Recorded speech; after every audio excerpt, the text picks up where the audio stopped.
greatest paragons, the great leaders and philosophies of the land won't be sort of seen that way. And that is coming up, I'm sure, because you guys have been kind of subject to many myths as you go along, but there's going to be some coming up, probably the session that will need your help to make its way along. But regardless, we find ourselves here on the 28th day of this adventure. Since coming to the military installation known as Gonos at the foot of Mount Olympus, all the way now to Thebes as a group, it's been 28 days, and you've witnessed much. And such is the way of Greek mythology. Tragedy has strung. It has come here in Thebes for Niobe, the bold, proud, and heretic queen, who speaks as if she is greater than a goddess herself. All of you really tried your best, but it seems that some people just can't be convinced. That persuasion is a magnificent skill to have. And while it is very good for making people like you, it isn't necessarily a catch-all for getting people to do what you want them to do. And the proud Queen Niobe was too proud to relent in her personal glories. And the only way for her and all the rest of the world to understand the consequences of it was the vengeance of Apollo and Artemis combined. Vasaliki tried to stay the hand of Artemis and Apollo for a hot minute there by visiting within her dreams Leto, the one who has been sort of insulted most, and was surprised to find that the children would suffer. I think, actually, now that I think of it, I take that entirely all back. You wanted to, you were like, hey, can I join the hunt? I believe is what you said. Trying to show her, B1, she was like, I'll kill some of her children. Yeah, I could do that. And I don't remember where that went. I don't think it went anywhere, but that's okay. It was still very, very cool. I need to share my screen a little bit better. I only shared the audio. I don't know why I did that. I was stupid. But anyway, various sentiments were had by the party of, well, if you can't beat him, join him. Doing their best to try and solve it. A bull was sacrificed at dawn, which did have an impact, which is perhaps why Calorus was spared on top of Romulus just spending all of the relationship influence he has with Artemis in the bank to make sure that just one child could walk away from divine vengeance. It is not often the Greek gods change their mind, not often at all. And it took a great sacrifice and this use of influence, personal influence, to guide a single child to live. Calorus, the oldest daughter, will live. Beside herself, she was allowed to grieve her siblings loud, fairly, as is the way of the Greeks. And finds herself perhaps in an awkward political situation, because Zethus, Amphion's brother, is lining himself up to take the throne. In the wake of the great tragedy, Niobe has become basically just a sobbing vegetable mess. Just completely off in outer space, just not really down to earth these days. Amphion took his own life.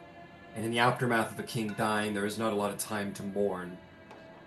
There is only time for the vultures to descend, in the shape of two contenders. One I've already said, his brother Zethus, who you traveled with some time, the original builder of the walls and the hunter, is doing his best to line himself up for the throne with Vasiliki's support. And you guys went to go see his contender, Laius. This individual brought himself back, apparently, to Thebes as he was cast out as a young man when his parents were overthrown by Amphion and Zethus. He stayed with the King of Pisa and continued his education in statescraft and so on and so forth. And now, at the insistence of the Oracle of Delphi, he has returned. He has returned to claim his throne. Zethus may have the support of the military, but Laius has the support of the nobles and the politicians, and has tried to sway you to join him with various arguments, and you all left. Things move rather fast when a king dies, because when a king dies, someone needs to take leadership, someone needs to take divine order, or else perhaps the city might fall into mobs and riots and disorder and looting and who knows what. This is a very important thing that needs to be resolved before you guys can continue your adventures east to the land of Cecropia, where there is said to be a serpentine tyrant ruling over the people there and needs a hero. But for now, what will you do? Thebes needs a king, and there are two who may prosper in the position. You do have, not to forget, a prophet who follows you around, or not a prophet, a seer who follows you around. And maybe his divine vision, who has not failed you before, might give you some hint as to what is fated to happen, if you care to know. But it's up to you to decide. Will you support Zethus? Will you support Laius? Or will you leave Thebes to resolve its own political matters and decide it's not your fucking business anymore? So, all of you people who, if they go unnamed for much longer because they've been involved in so many really cool events, the people might decide the name for you so that they might be able to identify such great heroes, such abandoned great heroes. But for the time being, that has not happened yet. So, what would you all like to do? That's right. Thyia was assisting the priest of Hades. Last rites, putting dead to rest. Thrasius was indeed helping as well in that regard. I think I was doing something similar. Yeah, you helped for like the first bit, and then when it came for the actual mourning ceremonies, that's when just the local priest of Hades and the champion of Persephone was allowed to attend, and then you were kind of let free to go do other stuff, Thrasius, but you helped regardless. Okay. Because this is the first time she has acted in this way, and it is obviously holy right. Thyia would like to stay with the priest of Hades until all of the rites are completed and try to observe and learn as this is completely new to her. So I don't know if I will be helping the others as much. I'm sorry. And you can tell me when that's done and I can join the others, but that would be her priority. You can I think being there for Caloris, and I think the mother doesn't come. She's too fucked up to. She's probably like, let's be honest, it's ancient Greece. They probably dragged her down. They probably like all but carried her there to go mourn. Um, so I think, you know, in most situations there'd be like a long line of people coming through and whatnot, uh, and I think once like Niobe does get there and she does see all of it before she's reconfronted with it immediately and just kind of like she does kind of break into this almost um like just oh I don't even know how to describe it, just feral, like unfiltered, like almost maddened, just like wail, um and you stay for Caloris, uh, you stay for Niobe, and the priest I think will turn to you and say, "There were many children, and they had many friends, and this was a popular king. We will need to be prepared as well. This will take some time, but I know that a child of Dionysus and champion of Persephone, I'm sure has greater deeds to do than witness the mornings. You are welcome to stay as long as you wish, but you, well, get the idea by now. What is to happen? It is just observation at this point. It's just careful insurance that the bodies are not disturbed. If you wish to go, go with honor." And she will bow which is not something she does very often. And he will bow. In gratitude for the lessons, but also because this is a holy place and he is clearly the ranking priest and deserving of honor. He bows deeply to you. It was a genuine honor to meet one who had met the newest queen of the underworld. So, great honor to me as well. Thank you. And as she walks out in the doorway, she will pour a little bit of her special libations and say, I did not expect you, Father, here.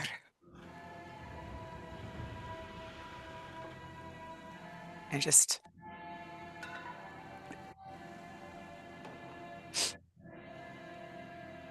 and then she will go to find everybody else.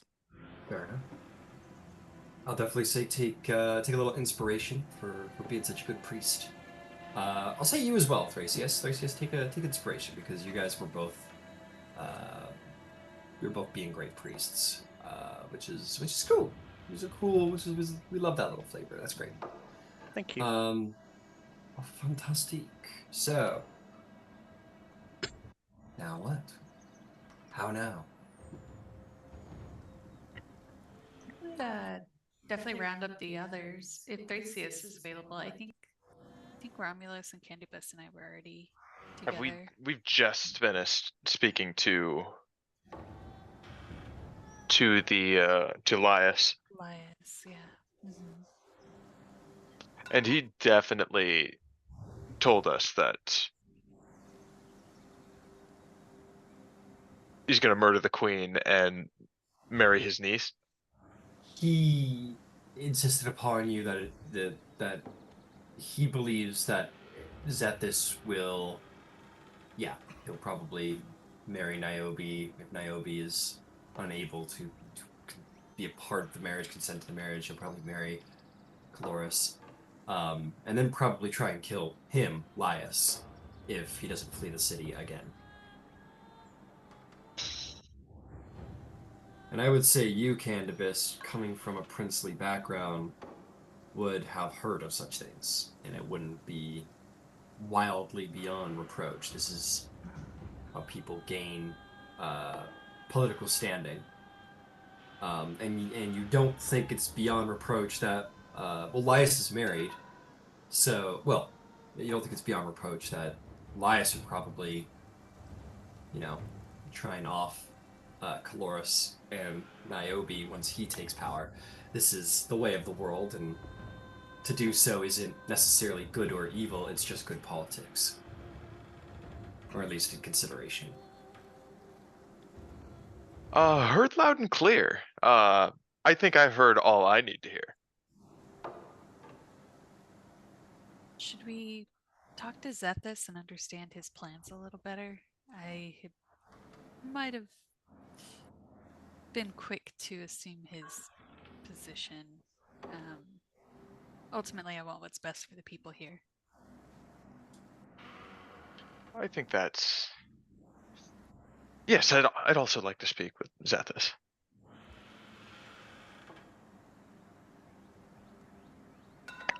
Have I been informed of this? We'll say that we could say that you appear now, and you witness Romulus, Candybus, and Vasaliki leaving this home. Your guards that Zethus would have sent with you would have not been allowed on the property. Would have probably been blocked by some mercenaries hired by Lias. But they now rejoin you, so Thrasius, you do see the three of them, and you do see them joined by what look to be like royal honor guards, which is interesting.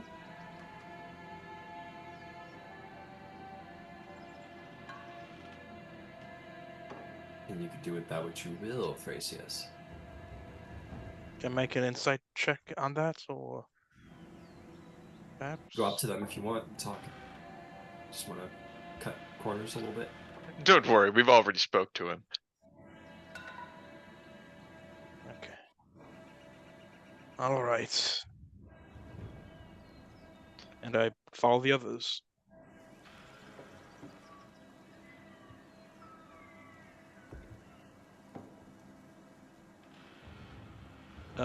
Can't hear you. I said I think we're headed back to Zethus then. Did you speak with? So you spoke with this new man, Lysis, correct? Lias, yes, and he pled his case for why he should be king. And what do you think of his case? Are the guards within earshot? Yeah, Okay. but they're also guards. Like, what the fuck are they gonna do? You're the child of Zeus. Nah, you can tell them to fuck off if you want. No, I'll let him follow. And I will just repeat what Lias said. I mean, he said that God, what did he say? He said he wanted good things for the people. He was probably gonna take out Cloydus and Niobe. He Say that. He wasn't like, I'm gonna kill them. I don't think. No, I guess not. But we inferred that. So I guess it wouldn't. He said they couldn't stay here, so they could leave. Is But- Yeah. I thought he said if he I've got it he all would marry right one and then here kill the other. in the messenger chat. Yeah, he said what Zethus would do. He definitely, of course, being a politician, pinned what Zethus is such a bad guy. He's gonna do this and that. Whereas Candybus, having a history as a royal, would understand the procedure. What happens to the This is very Previous- plausible, and yeah. that would The previous regime does not usually survive the new one unless they flee.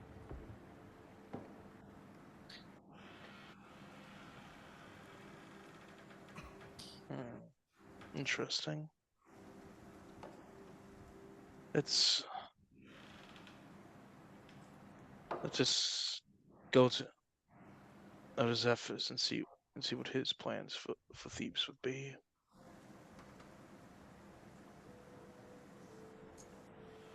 All right, you guys make your way back up to the palace. You find Zethus there. He is not sitting on his brother's throne, but nonetheless, he is present there. I think he's got some of his like generals around. He's kind of pacing around, deciding what to do with himself. Yeah, you kind of walk in, Vasaliki, and he sees the rest of the group. He goes, good. Vasaliki, I see that you have brought your friends into the fold. Very good, very good. This will go a long way. Yes, we spoke with Lias, and he told us many things. What did that snake have to say? I honestly am just having a hard time remembering what he told us. It was. I put it in the messenger Oh, you chat. did? Okay. Sorry. I remember he's like generally good, but okay. In my personal opinion, off table, probably the better pick, but that's just me.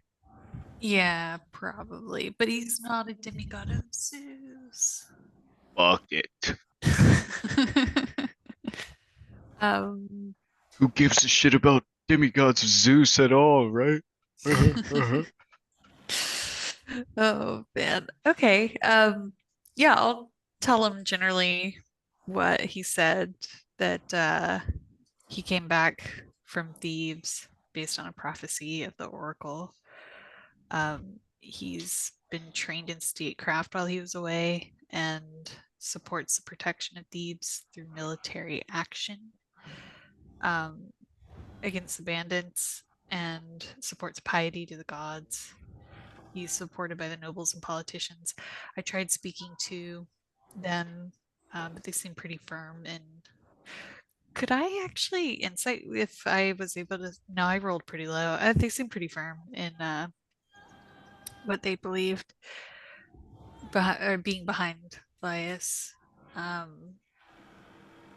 So largely, I think my efforts were unsuccessful, but it was good to learn about the opposing side, and it also brings me to question what your intentions are with your rulership. I'm surprised he let you see him in person, knowing that you are my supporter. I'm also, I mean, I'm kind of surprised he didn't just kill him. I mean, it would have sped things along, don't you think? Well, I don't. Did he say he was surprised we didn't kill him? Yes, that is what I said. I Oh. mean, it would have sped this whole thing along. Well, we want what's best for your people, And that's me, so why waste the time?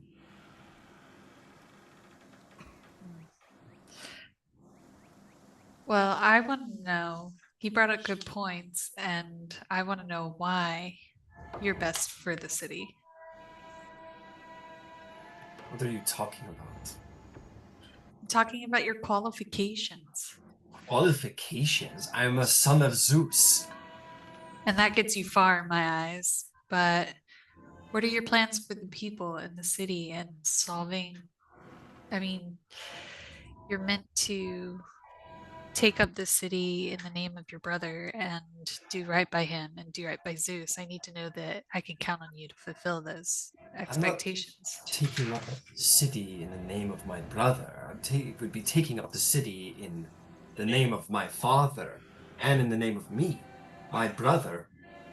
Though a great man as he was and loved by the gods, failed the city. Do we not all agree on this? In the His own end, children got murdered because he could not control his own household. I think in the end, he struggled and suffered, but he ultimately built this city and its walls, and a lot of its greatness is due to King Amphion. So I built the city. Make no mistake, I built those walls. Yes, my brother, for whatever reason, Hermes decided that he was the better brother to give the lyre of building to. But it was I who originally cut the bricks. It was I who planned the wall's creation. And my brother shows up with his magic lyre, and the walls are magically built, so who's the hero? Him. Me? I'm the builder. Me. I'm the mason. So then tell me, what are your plans? It should be easy if you're a builder. If you plan Something, to expand. something more than just kill my enemies. I will do as I always meant to do with the walls and such. I will build. The city needs infrastructure. It needs places to store houses, places for trades, more smithies, more resources to build up coin and economy. This is what I would do. I would build.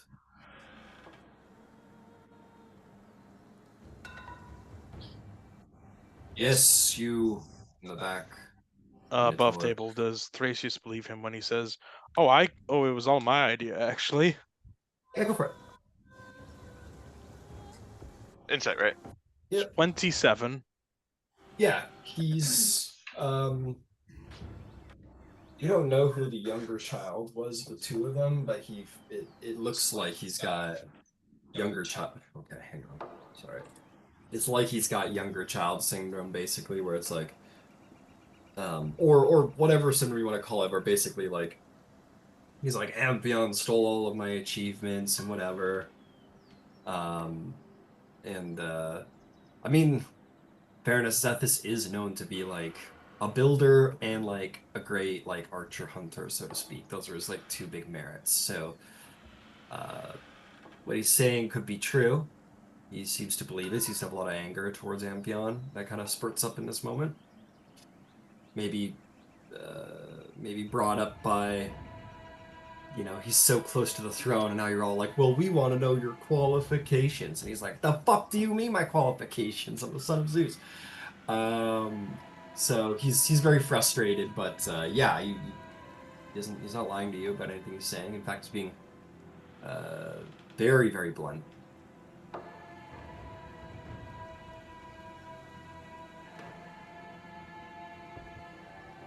What would you say if Laius was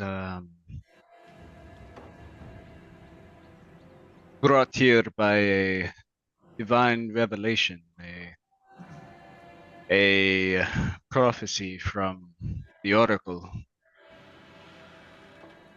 I would say I don't know what to say to that, but I certainly think the blood of Zeus overrides any prophecy he may have received. That is what I would say. I doubt any god can overrule the fates. Prophecy is not fate.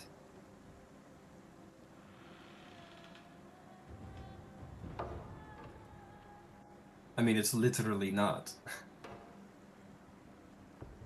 And you would know Well, that's true. Prophecy is not fate. Prophecy is a how is hint that to the. true? That is, it's The absolutely fates true. come from the fates are up there. They send it to Apollo. Apollo sends it to the fucking oracle, right? It is a hint. Yes, it is a hint to what may be fated. It is a clue of what to do. It's attempting to observe fate.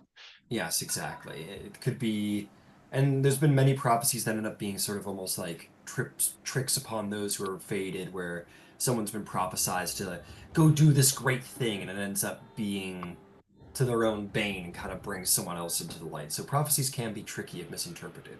So while yes, they are a glimpse into what is fated, they can be misinterpreted, and they can be taken in the wrong direction. So while very powerful, special from the Oracle of Delphi, not necessarily to be taken for granted, not to taken as the word of law. Oh, well, But it's like the word of 90% of my argument. well, it's a very good argument though, because the Oracle of Delphi is considered the most powerful diviner in the known world, and their word is like the word of God. So it's a very powerful argument, in fact. Whereas a lot of Thyhias might be more like, oh, interpretive or whatever. It's largely considered the Oracle of Delphi's prophecies are like really solid, really like important prophecies. Mm. So it is a very good argument at the end of the day, he said.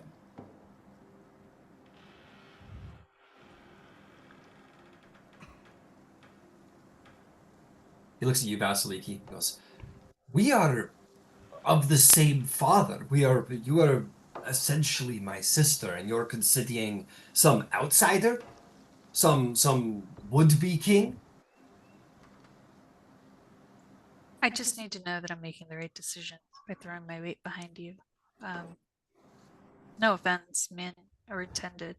I value honesty and transparency, and so that's what you'll get from me.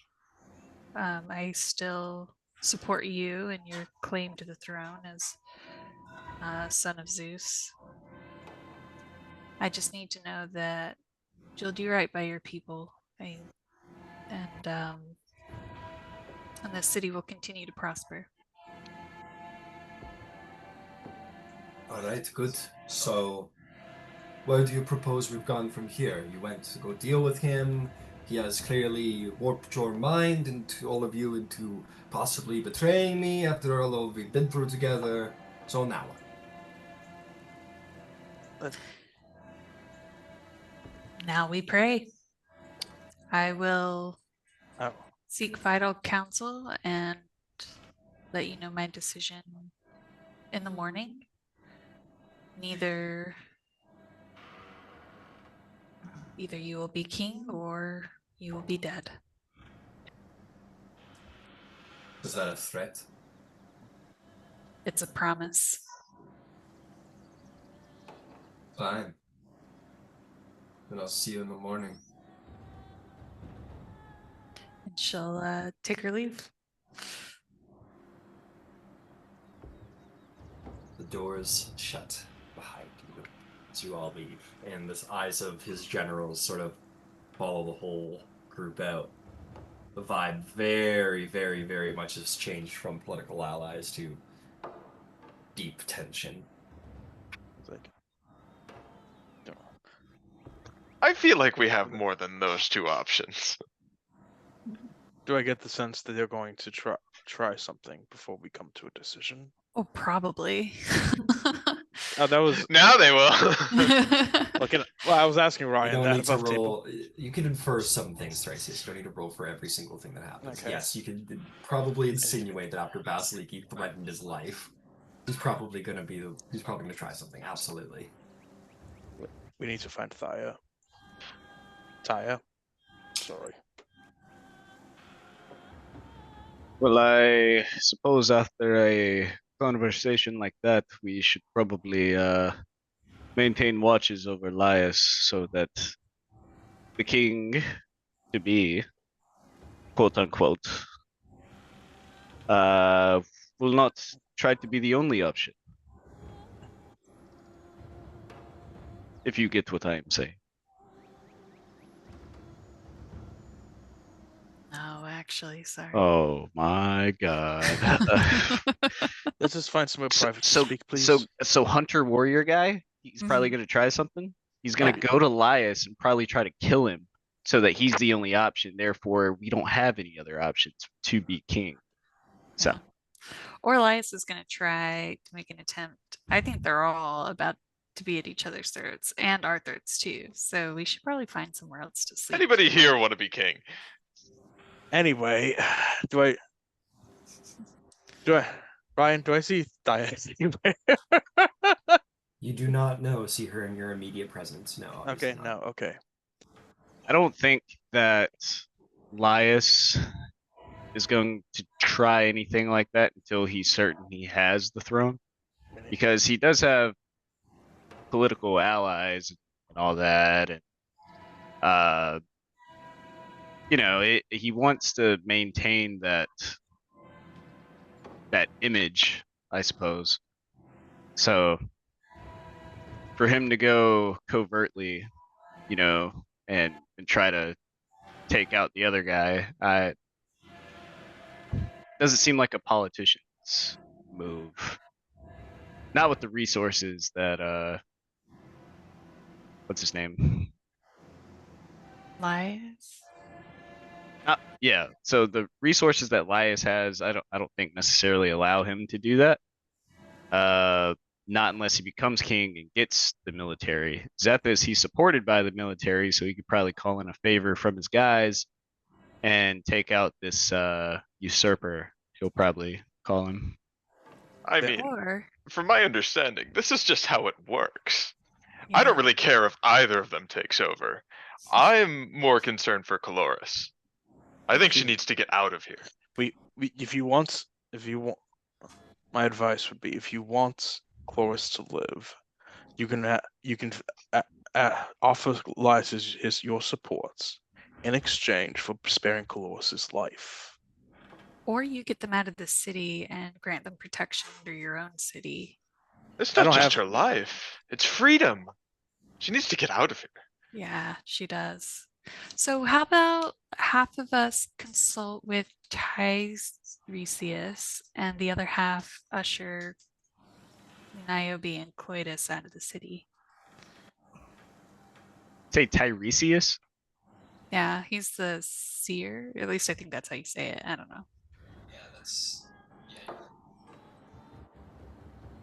So I think the seer could tell us who needs to be king, and then we slay the opponent. I don't think we have to solve all of our problems by killing. This one seems ready and primed to work itself out. Yeah, I'm sensing a recurring motive from you, Vasaliki. Well, Use the chapel Or who's the child of Ares? Who's the child of Zeus? Right. Vasaliki wants to kill everyone. Romulos wants to make politics. Yeah.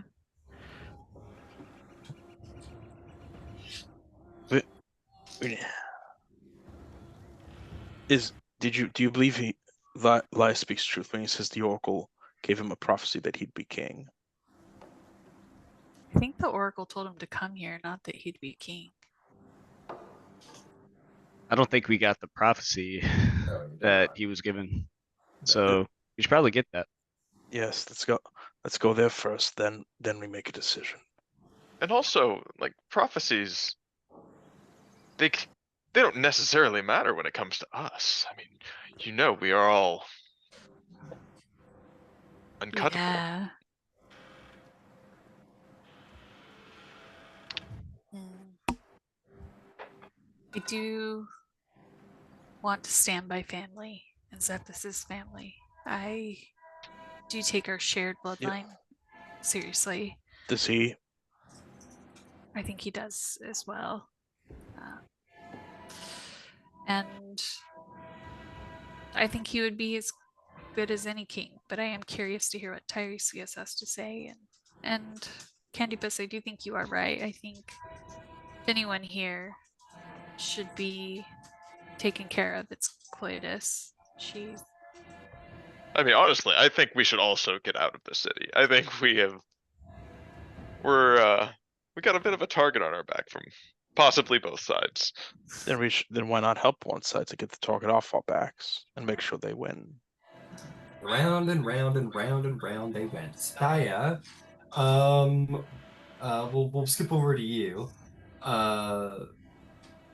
It's okay. Sorry, I got you right while you were in the middle of food.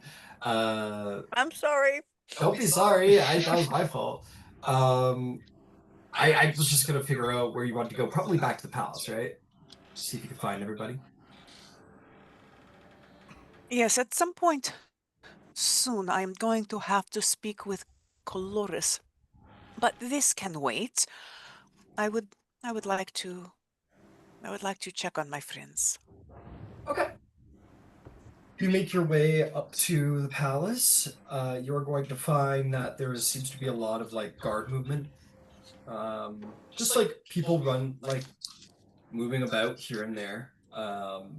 And you'll come to the guest wing, where yes, at this point, Thyia, you arrive to find the party sort of in deeply in conversation, almost conspiratorially in conversation.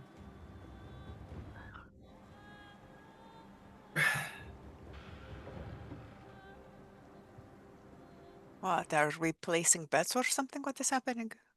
Yeah, that's like he'll catch you up and give you the whole political rundown. As soon as you're done, she responds with this.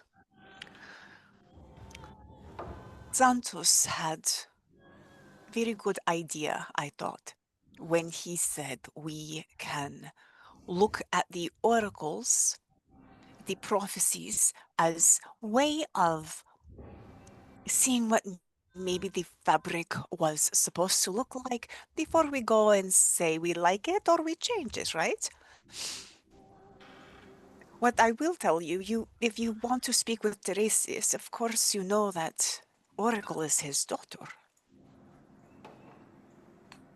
And I've grown up. I mean, I did not grow. She's Oracle, I've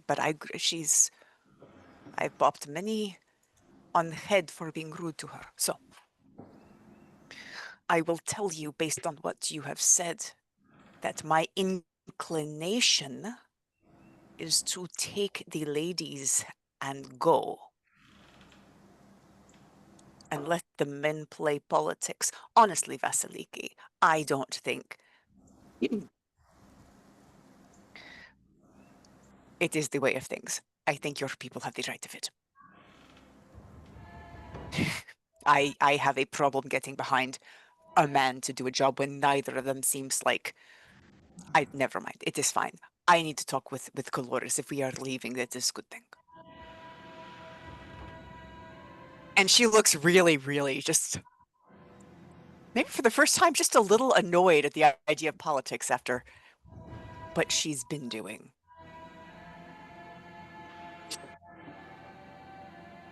I couldn't agree more.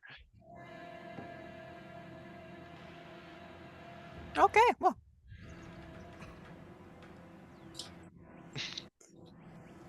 So we take the ladies and we go back to Delphi, which is what we had planned to do anyway. I think we're going to kill something on the way. It would be good to have an ally who's a king. We have allies who are indeed, kings. but not the king of Thebes. I tend to agree with Thrasius that we should take this opportunity and secure an allyship. I am invested in finishing what I've started here, but I do think we should get Clovis out of here before it escalates too far. I'd recommend resolving the conflict, then using that to get Clovis out of here. Okay, no. None of this makes any sense. You want to get involved in conflict which will absolutely result in a significant difficulty for us in future. Not if we win. Right? No. If you believe, unless you are going to kill every man, woman, and child on other side, you are naive if you believe that just because our side wins, there will be no consequences for us. We do not have to be involved in any conflict. Thyia, We have the options of... You gotta let other Oh, people sorry. Sorry. Thrasius, Vasaliki, you want to include yourself there? Go ahead, Vasaliki. Sorry. Transition of power is bloody. There will be consequences, but if we help, we might be able to limit the bloodshed. Thrasius, is there something you would like to say? Perhaps we might ask the seer what he thinks, and know what fate may hold, and then act accordingly.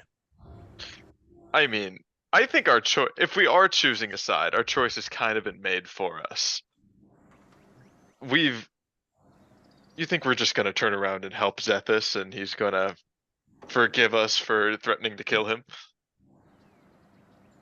I only spoke the truth. It was not meant as a threat, but the simple outcome of what will be tomorrow. Either he will be alive as a king or dead.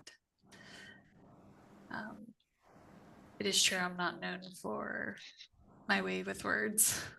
Not like you, Candybus. It's very ominous.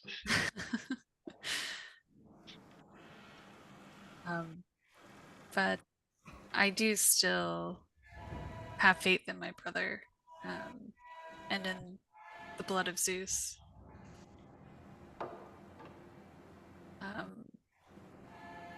But yes, Thrasius, perhaps you and I should go speak with Thyia, and we should get eyes on Clovis if you guys are interested in that. Yeah, I believe Thyia said she was going to visit Cloris. I would love to accompany her. Sounds like she may need a guard anyway. So I will stay with her until it is time for us to leave.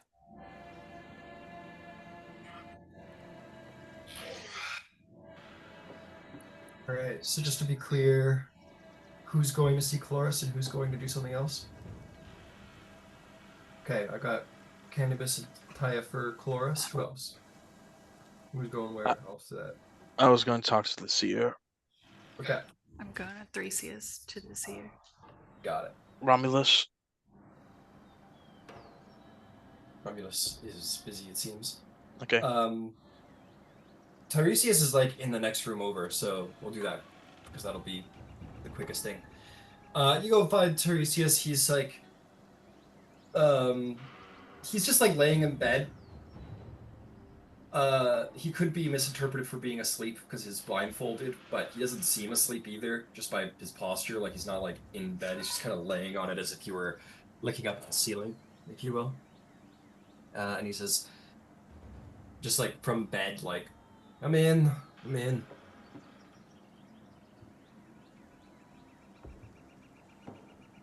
Do you know what's happening in the city? Of course I know what's happening in the city. Who doesn't know what's happening in the city? Well, I am interested in knowing what you have to say, more specifically, what you have to see. I see much, but I assume you want to know about, what exactly? Actually, I don't. What exactly do you want to know? I'm interested in knowing the fate of Thebes and its prosperity under King Zethus or Laius.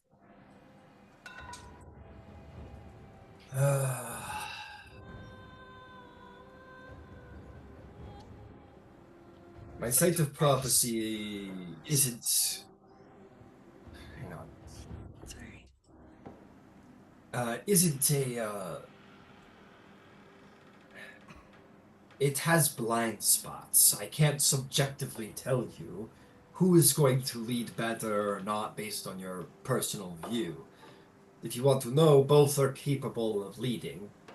One has seen the city rise all his life beside the true king and learned his statecraft. The other has been trained as such, and it goes on and on and on. But I can tell you this. I can give you prophecy my daughter gave to Laius, if you wish. You would like to hear that? I hate telling other people's prophecies. It feels like a professional, state secrets or professional secrets, but whatever. Okay, let me think. He sort of sits up on the side of the bed. He kind of gets his stick and he kind of makes his way over to the balcony. And though he can't see anything, he kind of like looks out of the window where the light sort of makes its way into the room, kind of comes onto his cheek. And as he speaks, it will be his voice, but underneath the voice, there will be another very young, feminine, just very quietly, almost like an echo underlaid underneath his voice. And wind seems to make its way into the room as he pulls forth divine power from the sun itself, it seems, in his own vision. Two roads lie before you, Laius of Corinth. Go to Thebes, and you shall rise upon a throne built from the bones of your kin. The lion's crown will fit your brow, but it will drink your blood before your last breath. Stay away, and the shadow will not die. It will follow your name, seed and sleep. The gods have cast their die. Whether you walk or stand still, your feet shall tread the path laid by your own hands. All right. There you go. I hate. Terrible. Using the prophecies of other seers is gross, really. But there you have it. That is what he was told. I posted it in the Zoom chat for your convenience, Vasaliki.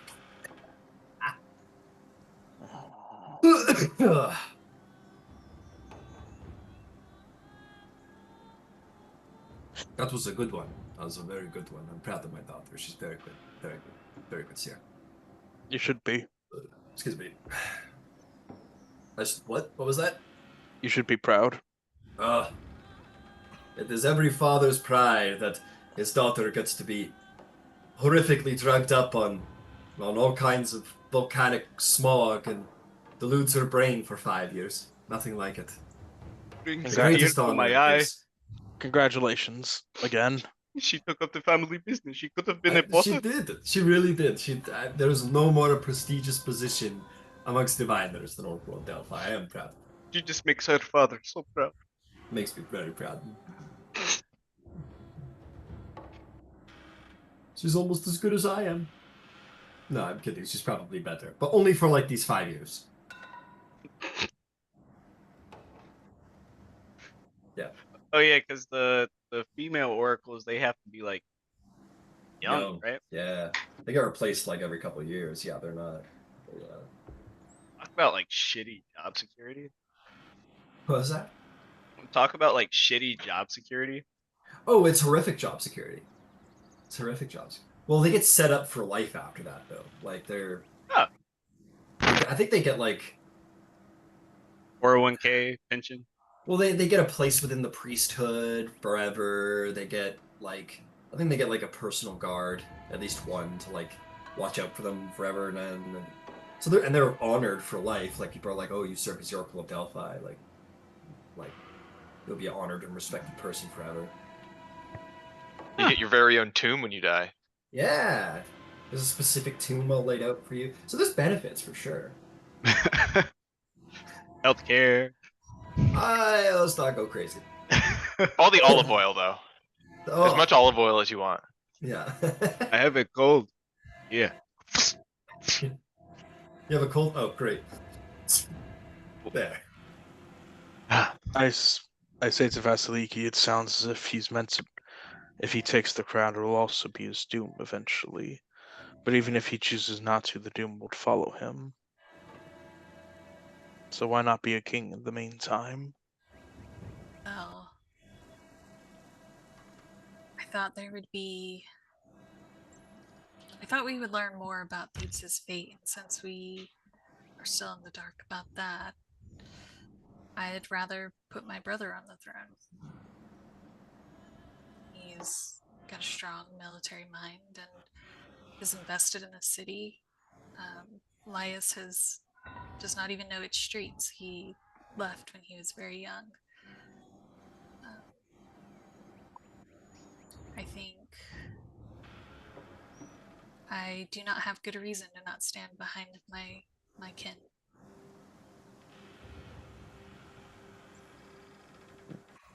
Is the lion's Is it- crown is- referring to but like who's that referring to? Has any of them been referred to as the Thrasius. lion? Thrasius will say, I assume the crown is meant to represent the crown of Thebes. Lion is interpretive. It could be a great defender, a great beast to defend you, but it is also wild, it can turn on you. Perhaps the crown is meant to say that the crown itself has a will. Is there any other way to interpret that prophecy, potentially? Of course! Okay. Silly man. It is prophecy. It is meant to be interpreted.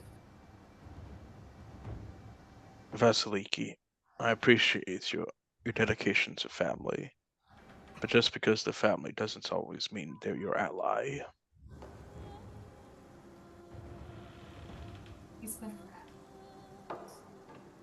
He's been our ally up the mountain and down it on the mountain and now here. He's done nothing that would suggest otherwise.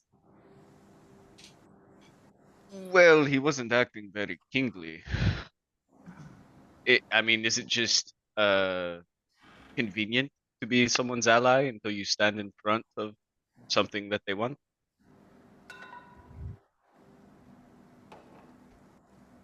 You know, it also seems that he simply wants the throne because he wants it, not because he has a plan for it for the city. Of course he wants it. I want the throne one day too. I can empathize and I understand that sort of ambition, and there's nothing wrong with it. If anything, that makes him a more worthy son of Zeus. A son of feels like Amphion was the son of Zeus. Look what happened to him. He made his own downfall, it's true. Just we have our own agency at the end of the day, and he chose poorly. You don't think Xanthus is prone to the same bad decisions? Could be. Ptolemy. Oh, sorry. Please go ahead, Vasaliki. Oh, sorry. He could be just like any man is. Ptolemy says, yes, yes, yes, you all go in circles over and over. Who will be better king? Who will be this or that? You're never going to know till he's sitting there. So just make your fucking decision and move on with your lives. Or don't. And let Thebes decide for itself who gets to be king. The gods have already cast their dice. The prophecy said it themselves. Well, Very you make well. a good point, and Do you wish? So I finish. I have made up my mind. I'm only trying to convince you, Thrasius, and you, Romulos, to stand behind me as I stand behind Zethus. I'm not.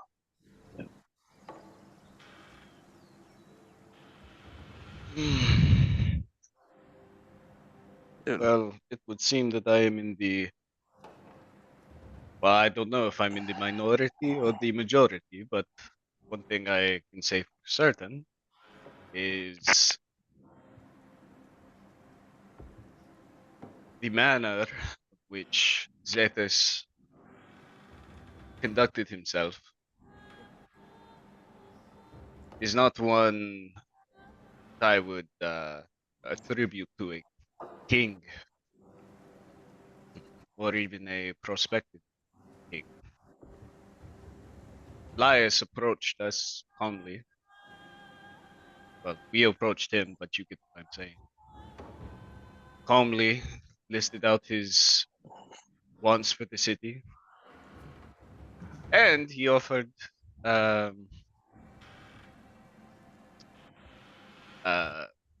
escape for Dolores and her mother. Could be lies, but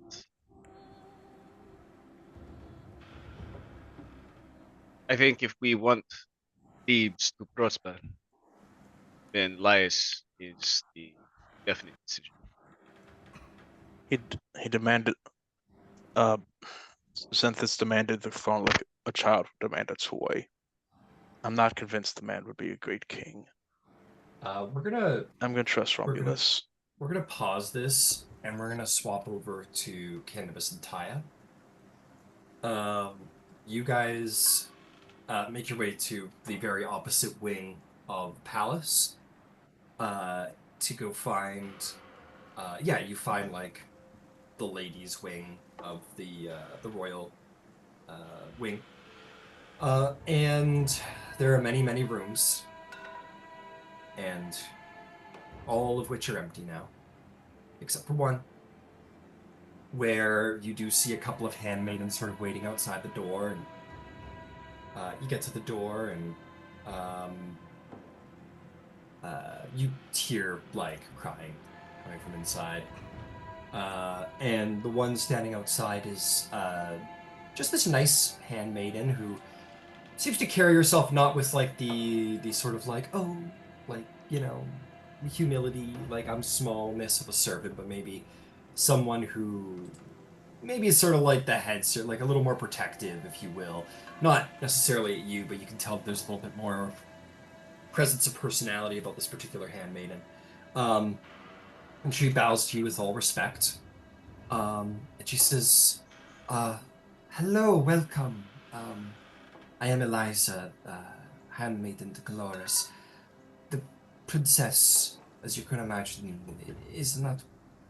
She's in great mourning right now. Is there anything I can do to help you? Unfortunately, the tides of politics do not seem to respect the needs of grief. And so I must ask you to prepare chorus to receive us with deepest apologies that I must have to ask such a thing. Make a persuasion check. You can see that the initial look is of someone who's going into HR mode. Of like, oh, here's another one of the 30 people who have come here today saying that.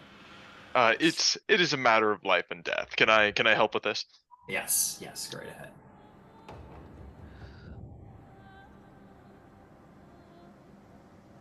Thank you, because I do not have graded. I should have let you speak. That is going to be 16. 16. I mean, I can always keep speaking. And you can always keep speaking, but in this moment you see, well, she doesn't seem to like, her kind exterior doesn't seem to like grow like angry. You definitely see the like, the tightening of the back a little, like, just it's that very slight change in body posture. It's like, here I go, I'm gonna guard the gates.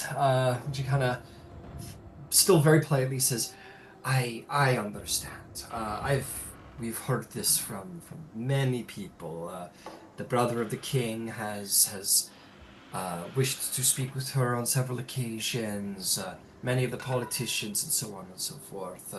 If there is a message, perhaps you might give it to me to be passed on. The princess is only Absolutely. If the just princess does lost. not plan to leave the city sometime soon, she will be wed against her will or likely killed. I would like to escort her out safely. You can have her send a note if you think that is best. Can I roll an intimidation check now?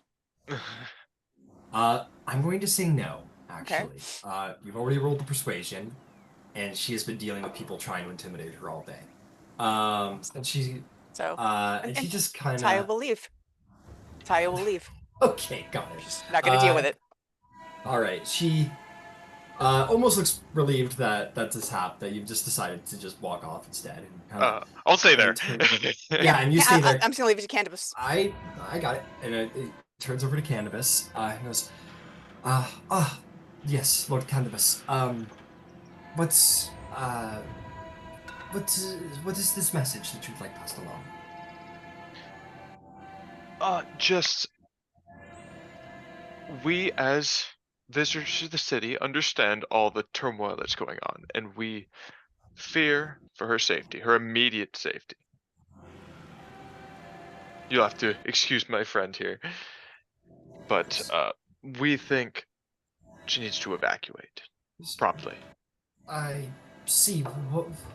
What possible danger could there be? She just lost her whole family. What more could the world do to her now?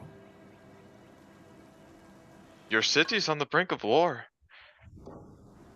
War? What are you talking about?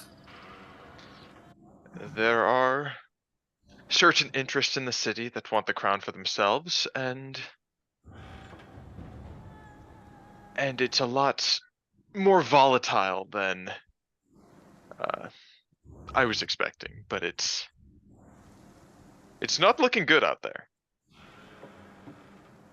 Why, even if there was war, what does that have to do with Princess Coloris?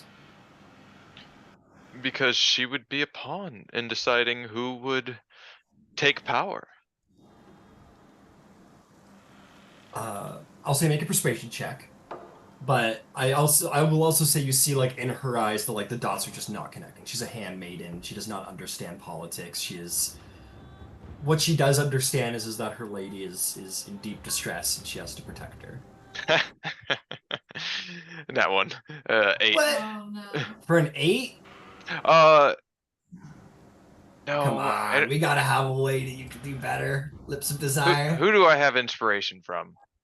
You've got a lot of, I'm sure, a lot of different boons.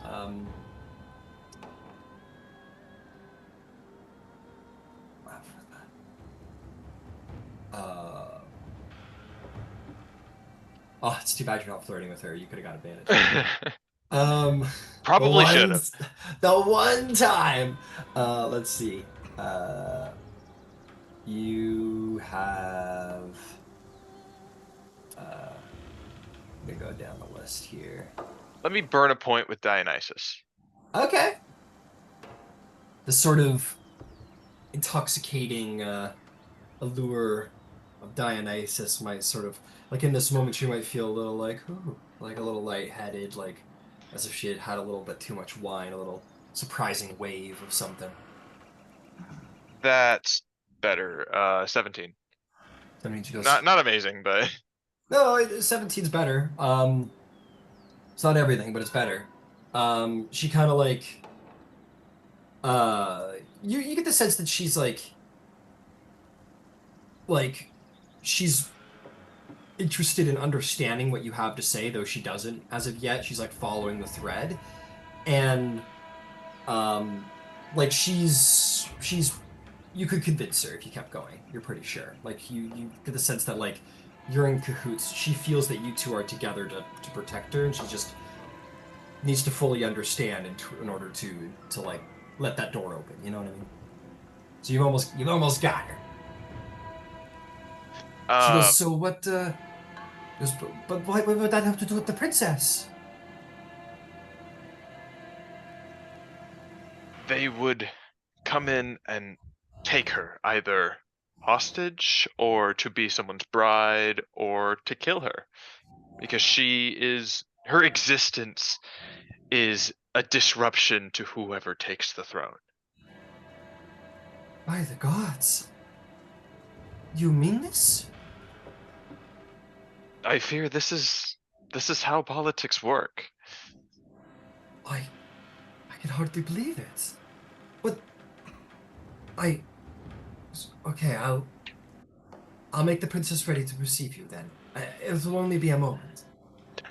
Please, take your time and be safe.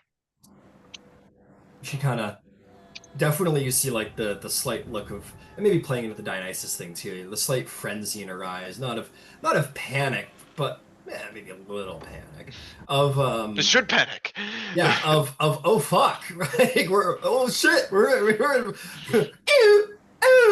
so she runs in there and the door opens and you hear the wailing and she goes in and it does take a couple minutes for her to like get Cloris into a state enough to speak to you. And then she does come to the door and let you in. You see that they have, and it would be expected the princess is like sitting on her chair over by the door and she looks perfect in her makeup and blah blah blah.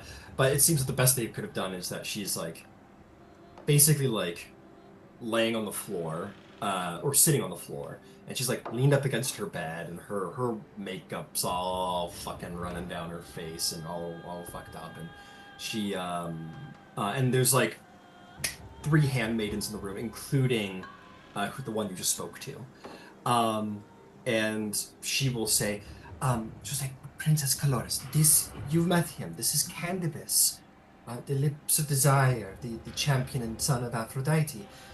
He has come to speak to you of a matter most urgent. And she goes, I have no need of Aphrodite right now. She's done nothing for me. My heart. Why would she do this? She's kind of goes, Lady Princess Caloris, please, just listen. And then she kind of there's like a pause before her next whatever, and you see her eyes kind of steady on you for a moment. Go ahead. I need you to keep the faith here. I am here on behalf of your future. See, there is a war brewing out there, and you will not be safe if you stay in the city.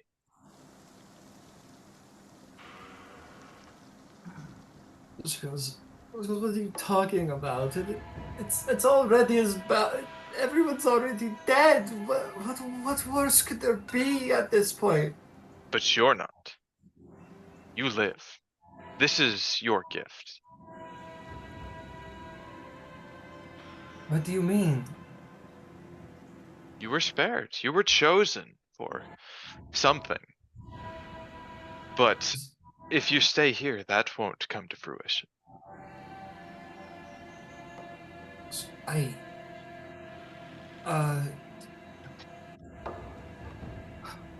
But why now? Why do I have to leave now? It's just happened. I can't go. My family hasn't even been buried yet. I know. But because your father was the king, it's happening now. There's fighting for the throne, and you are in the way of whoever takes that throne. She thinks. Make a persuasion check, Candybus.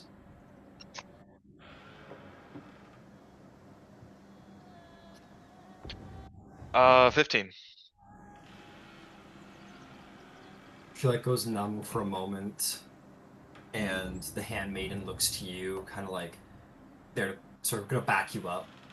Um, the 15 was enough. You get the sense that like the wailing has passed by to consideration, slow as it is, and she will she'll say, Lady Caloris, what about King Nelius? He was a rather kind man, wasn't he? She goes, oh, I can't think about. Oh, I don't know where else you go, my lady.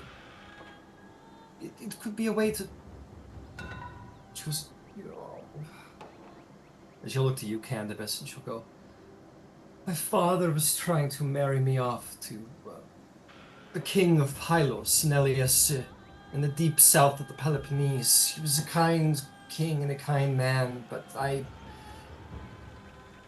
can't even think about marrying right now. I just lost my whole family. Hermione says, and you don't have to marry him now, my queen, but you do need to travel there. And she looks back to you, Candybus, as if like a last look of like sort of submitting to what she should, what do I do kind of thing. I believe this would be a safe place for you to go. You feel awful now. I'm so sorry what has happened to you. But it can be better. It will be better. But you must leave the city. Okay, but I can't leave without my mother. Will you get? I will start preparing, but could you get my mother? I will. Thank you. Thank you. And that part can certainly be expedited. Niobe is not receiving any visitors. No matter what you say, they don't let you through the door because she's just not able to receive it. And they go, it is not because we don't want to, it's just that she can't. And then you tell her, like, okay, well, she's got to pack up. We got to get her out of the city and blah, blah, blah, blah. Here's why. They go, oh, okay, absolutely, absolutely. And they run in, and you can see through the door. They start fucking throwing sheets and linen out of closets and stuffing them in the bags, and absolutely start preparing her for transit. And you go back down. Curiosity, Thyia, where'd you end up going? You threw your hands up and left. Where would you have marched off to? Yep, no problem. That would depend upon the map of the city. Is the how close is the temple of Apollo to the walls of the city, like to the gate, the main gate? And is the temple of Artemis outside the city gates? I need to recall if Thebes I had a feel temple like of Artemis. I feel like I feel like the temple of Artemis was, or the place for Artemis was in forest, like outside of city. Hang on a second. I think either that was a later addition to Thebes. I'm pretty sure there was a later addition to Thebes. That doesn't. Yeah. So there's no sanctuary of Artemis. At least not at this current point in time. But there is one to Apollo and there is one to Hera. They are pretty important facilities, shall we say? So they would probably be a little bit more central. They're definitely not close to the city walls. Oh, well, in which case she would simply leave the city. Okay, cool.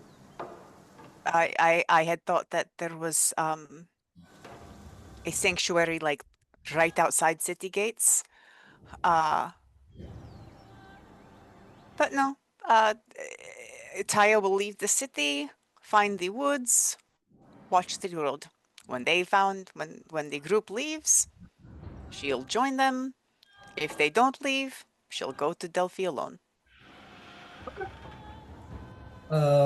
You go and you find a tree to sit under, and you sit under it, and maybe the blood of a demigod is one that runs hot, and all of this politics and cutthroat politics is infuriating. sit under this tree and wait for the world to unfold. So Candybus, essentially what happens is like they pack up Coloris like pretty quick. And And these are just like the handmaidens, or these are just handmaidens. okay, yeah, these are no women. guards are here watching this. No, I don't think so. There are guards around, but none are posted at her door. Okay. You get the sense due to sentimentality, they wouldn't be like stuffing themselves in her business right now. Like the entrances and exits are all guarded, obviously, but not herself. But the handmaiden will essentially say to you, like, "Do you know how you're going to get us out of here? I don't. If what you say is true, will we be allowed to just leave?" That is a good question. My plan is to try and disguise you. Oh. To get you through the doors. Okay. She like looks at you and she goes, "I put my lady's trust in your hands. I put her protection in your hands. Great Candybus. Thank you." Of course. It's what I'm here for. And she will smile and return to her lady as they begin to pack her up. And Coloris is like kind of frankly is doing better than she was because now she kind of I guess has something to do. She's still a mess, but you know she's like, "No, leave that. That's not important. Like I must take this. My brother gave it to me." And it's like, "We only have so much space, my lady, and you had 13 siblings. We can't possibly take something from each one." It goes, "Oh, but," and then you know, and they're just trying to sort out her luggage and herself, and like, "Well, how are we leaving?" And then anyway, you leave, and Colora says that she'll handle her mother. Yeah, what are you doing, Candybus? Are you're gonna go find the group, maybe, or you got your own? Am I confident that they'll be able to disguise themselves well enough to make it out? Oh, they're disguising themselves. I'll say the handmaiden says, "If you want us to disguise ourselves, what are we disguising ourselves as?"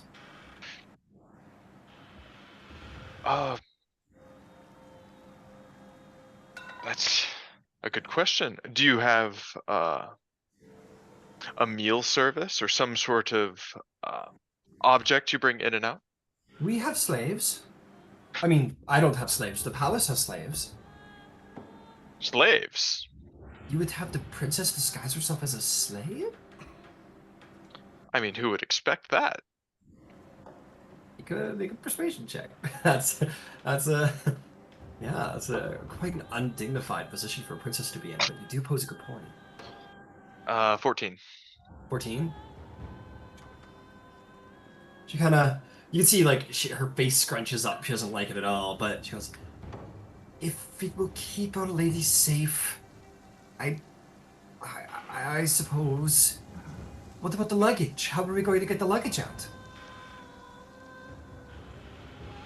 We can't possibly expect the princess to leave with nothing but slave clothes."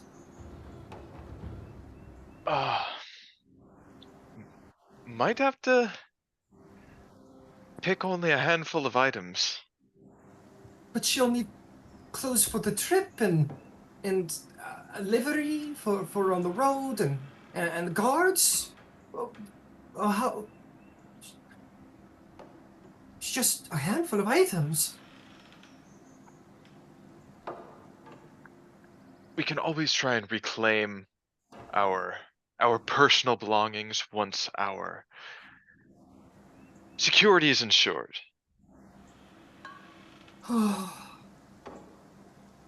I think for the what did you roll? You rolled like a 14, I think.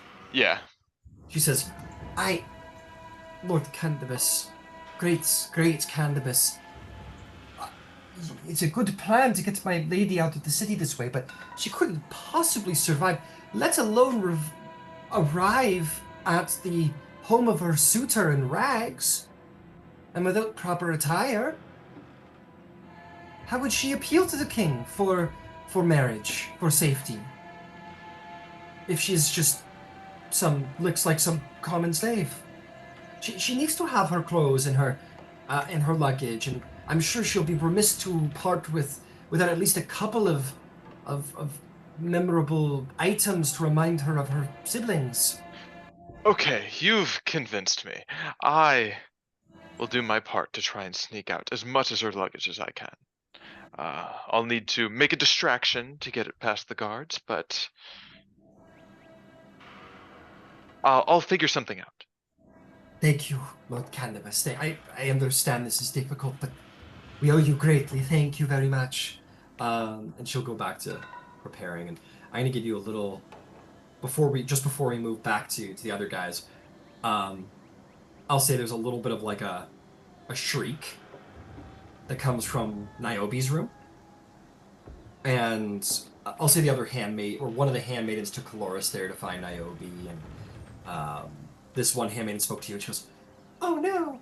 And you guys can run over to see what's going on. A couple guards show up too, and you will see in the middle of the room, still sitting like on knee, is Niobe, but everyone around her is like in shock because she has turned to stone. All except for the tears that continue to stream and seemingly just endlessly out of the stone's eyes. But she has turned to stone. Do I know how this could have happened? You're not there, my friend. Okay. You can check later. This will spread pretty quickly. Well, apparently the gods weren't quite done with her.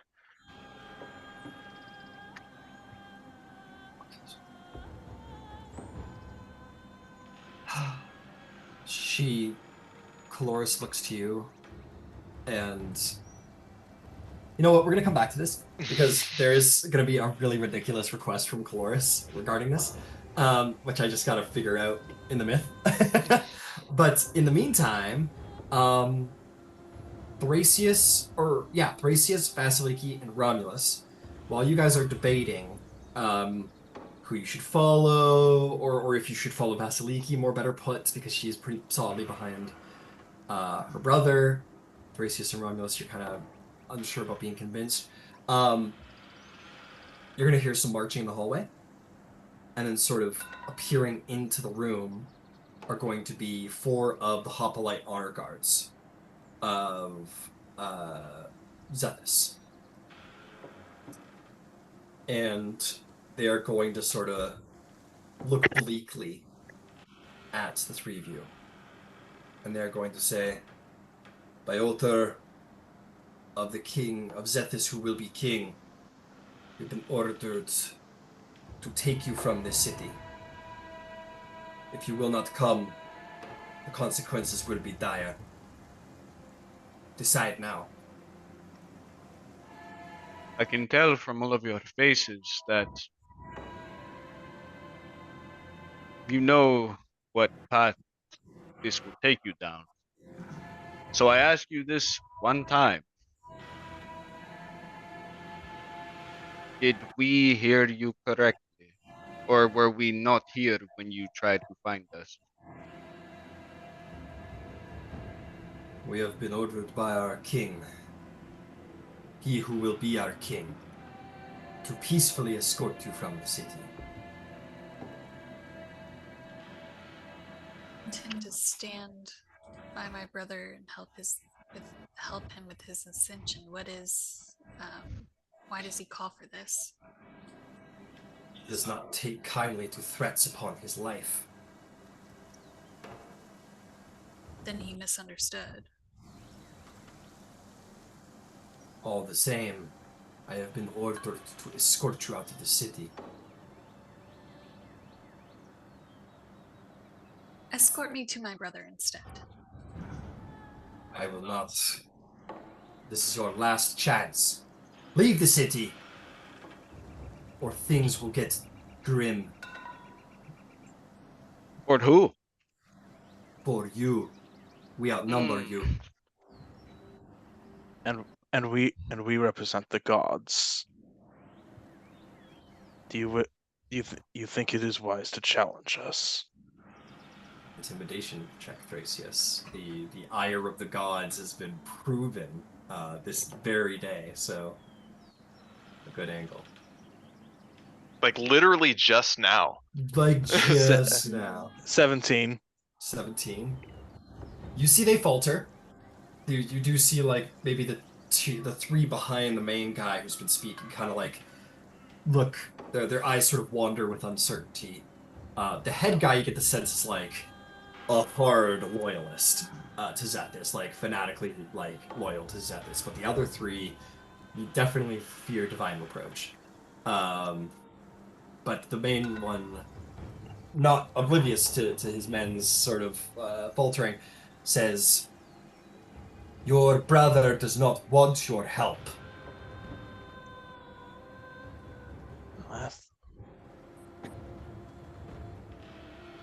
I looked at Vasaliki. It seems that your brother has made his decision. Yeah, well, I think he needs it. And you do well to tell him that, but I will go.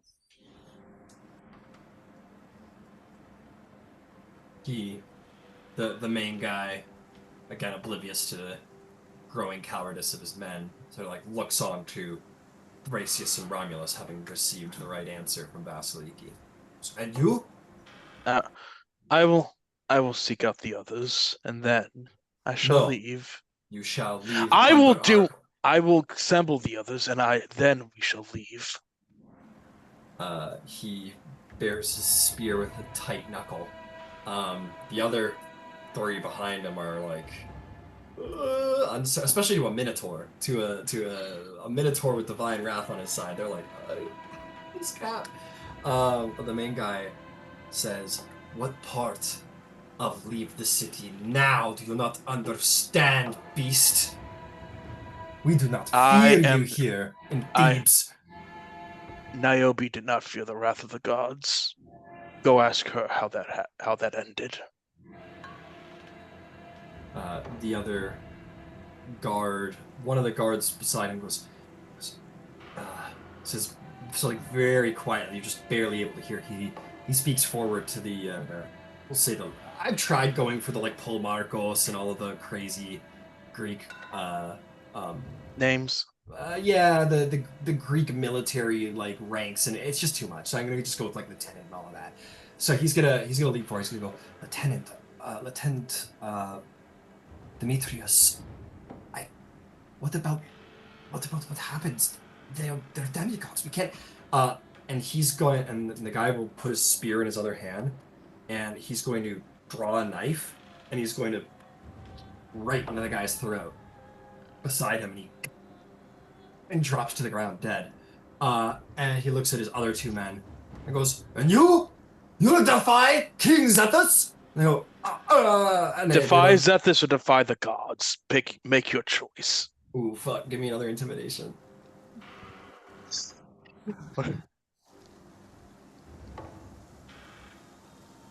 18. 18. Yeah, they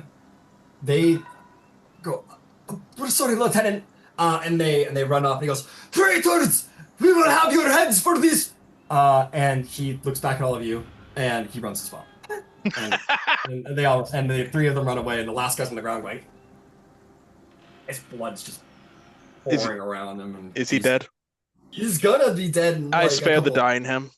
Yeah, and he's just unconscious now. But you save him from death. You see, very cool. Vasiliki, it seems your brother's made his decision. We need to find the others. It will. Is this enough? Is this enough for you, Vasaliki? He obviously has forsaken the gods in this manner. Although he touts to be a son of Zeus, I don't think he cares what he is the son of.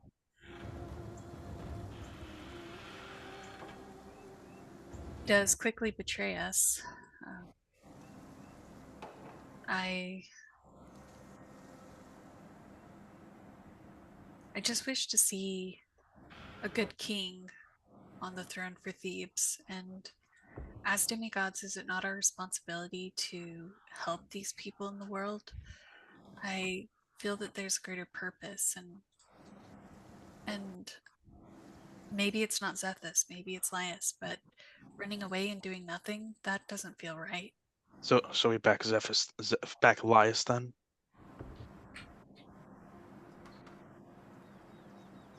Perhaps. I'm sorry for your brother Zephys Vasaliki. He does not hold the title. He does not hold family as closely as you do. And while you both may be children of Zeus, and I'm playing to Vasiliki's Amazon side here, he is also a man. So what can you expect? It's true. I expected greater loyalty for sharing the blood that we share, but it is disappointing. He did not even give me till the morning. We will mourn later. Now I must find the others. There will be. So a couple of things are going to happen now. As you guys kind of look out the window. Let's see here. You look out the window, and you're going to see that one lieutenant come running out as the other two guys are like running down the steps of the palace, going, "Oh no! Like we fucked up!" And he's gonna go, "Kill them! They're deserters and traitors!" And like the 5 guards go chasing after them, and then he says. Then he's like, "Oh, probably the gods and the demigods are trying to kill us!" And then a whole bunch of them rally. They start moving over to your wing. And as they're sort of marching towards you guys, it's a bit of an open narrative thing, like whatever you guys decide to do. In that moment, as a bunch of like the front door guards have been rallied, actually, I'm gonna swing her back over to Candybus. I'm trying to get everybody their their things in turn, because a lot of things are playing out this afternoon. Okay, Caloris is going to look at you, Candybus, over the statue I'm so of her sorry. dead mother, and she's going to say, I can't leave her like this.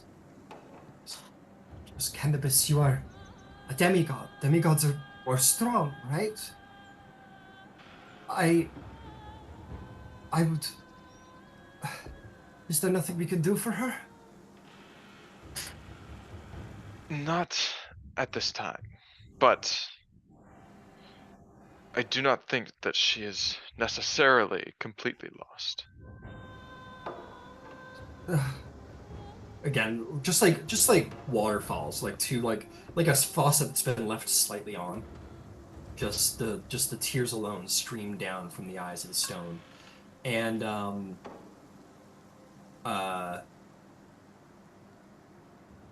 Nio and Caloris just kind of sighs, goes, "All right, let's get out of here." And she goes over and she kind of touches the statue's cheek and says, "Goodbye, mother. What's your plan?" And you'll start to hear the like things going on around. Like you're like, "Oh, things are kicking off. Like this, all this Okay. war, whatever shit's starting to kick off. What do we do?"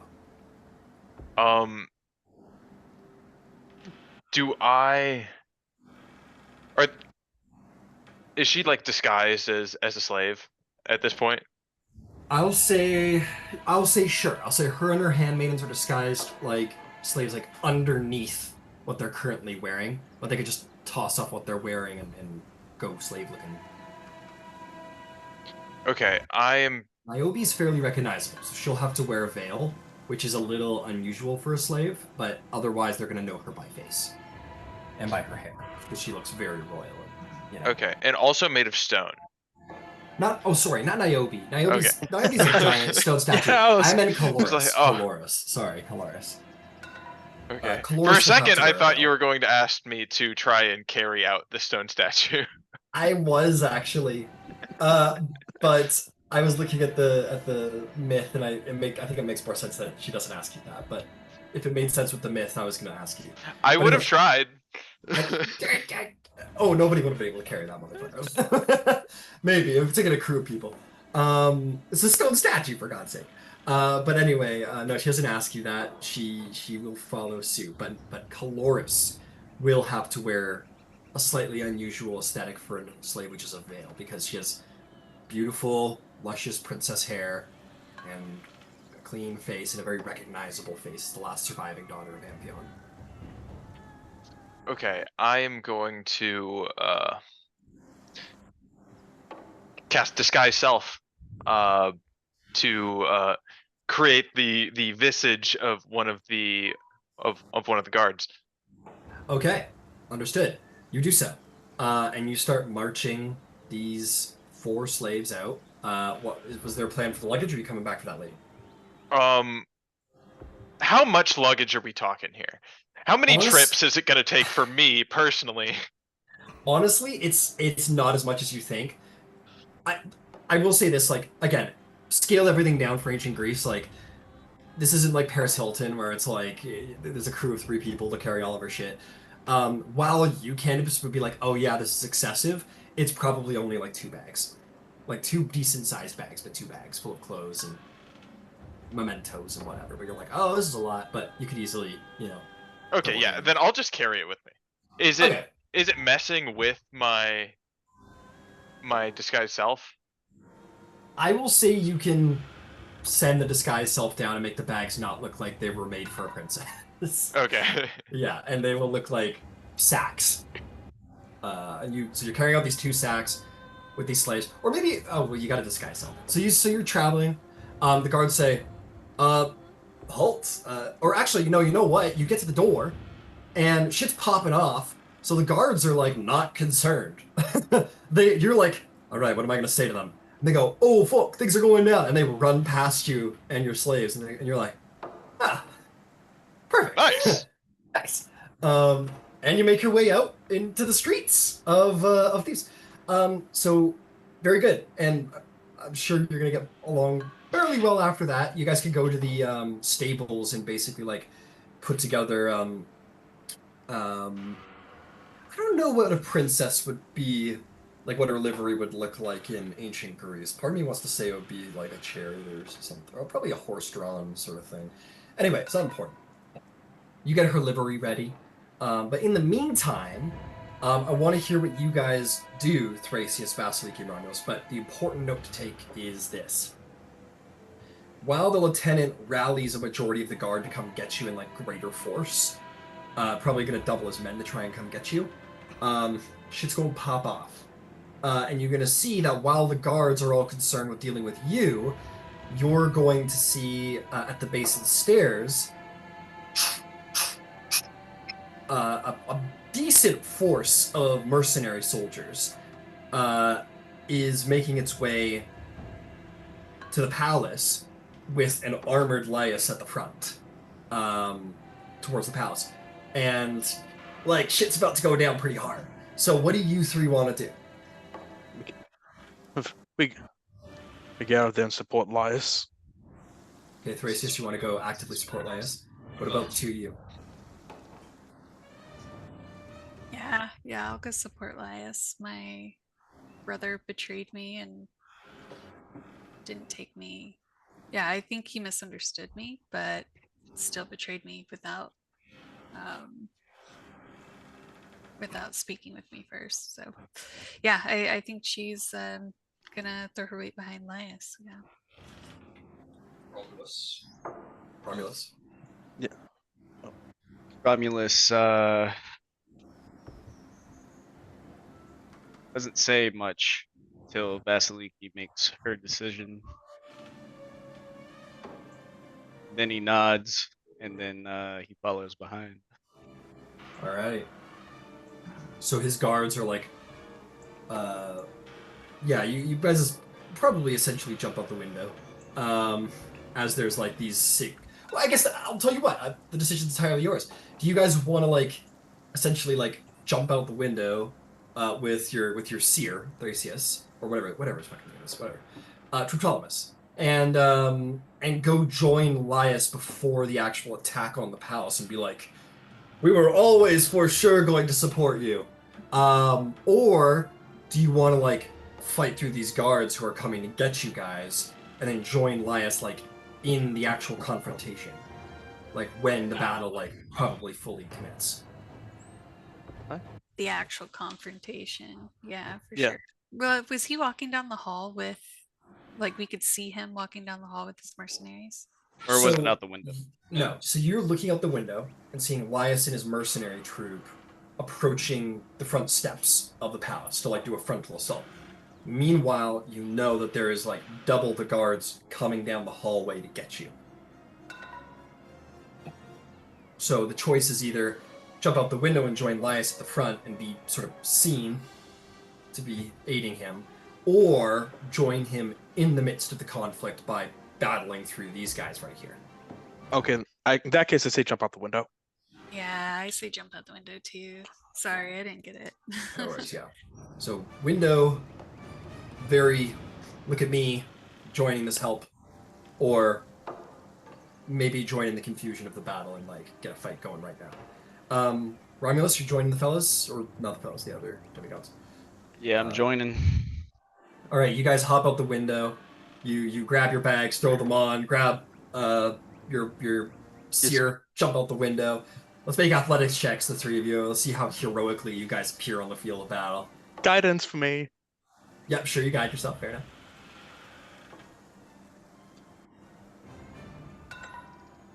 $17 for Romulus. Unnatural 20. Thrasius. Nice, Vasaliki.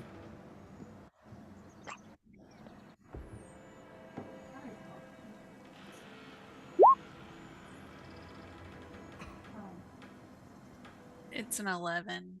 It's okay. The DC is like 10. I was just really annoyed for like catastrophic failure, really.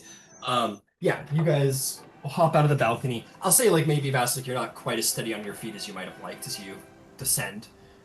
You don't actually hurt yourself, but maybe there's a little like in your side, like. But you're good.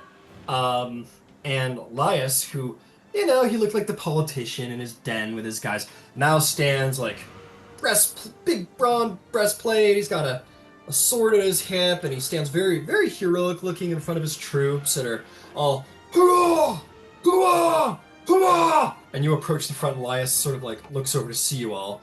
He kind of turns. This is ancient Greece. They don't expect like betrayal like that. Very honor based. And they go, so, demigods, it seems that you're with us in this. You have chosen. Zethus showed his true colors just in time. And he goes, then you honor me and my men. Let us take Thebes back from this would-be tyrant. And everyone, hurrah, hurrah, hurrah! And he'll like King put a hand out Laius. to each of you to visually show to the troops that we're buddies now. Vasaliki, you take it. And everyone's like, ah! Romulus, he puts a hand out to you. Son of war.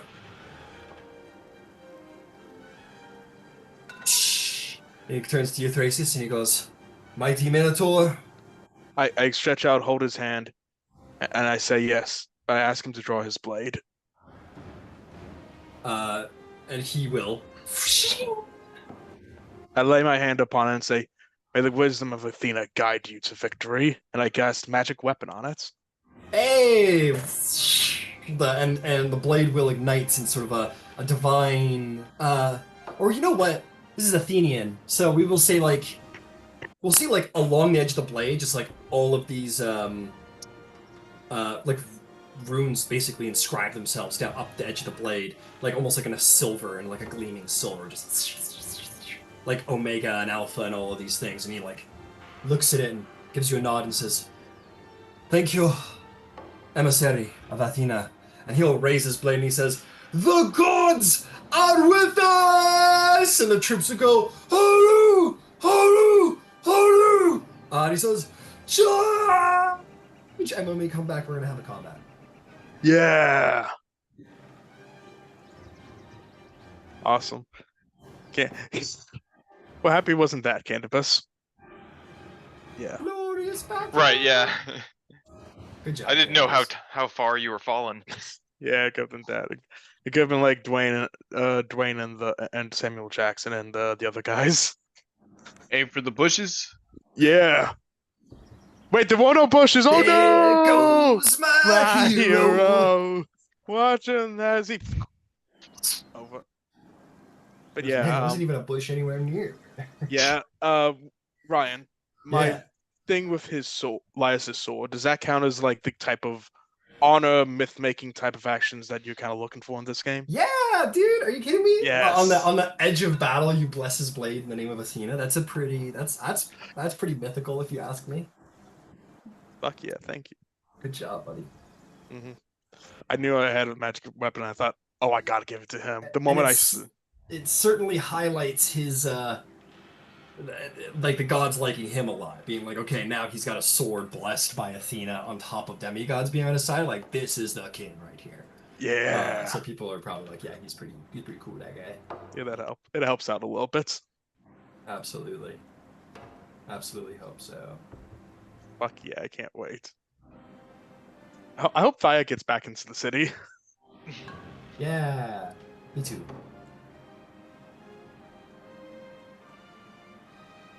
But yeah, I saw I had magic weapon. Like I said, I just wanted to do it because I thought it'd be a cool moment. Yeah, I thought it was a super cool moment, man. Yeah, I can't wait. Lisa's gonna remember that. Oh yeah, for sure. That The little will cement it for him, yeah. Yeah, the little telltale thing in the up left corner. Lice will remember that. Yeah, for sure, absolutely. Yeah, I'll be right back, guys. Um,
That's a lot of people you got there.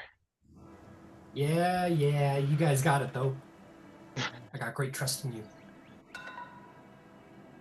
They're all weak little babies. Compared to you guys, weak little babies.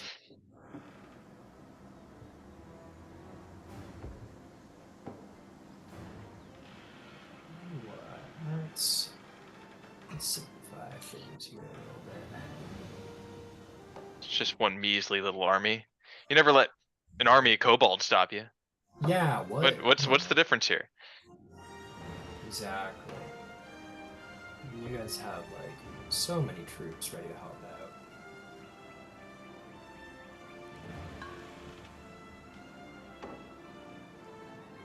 So many reinforcements and one little door to go through. That's the problem with sieges.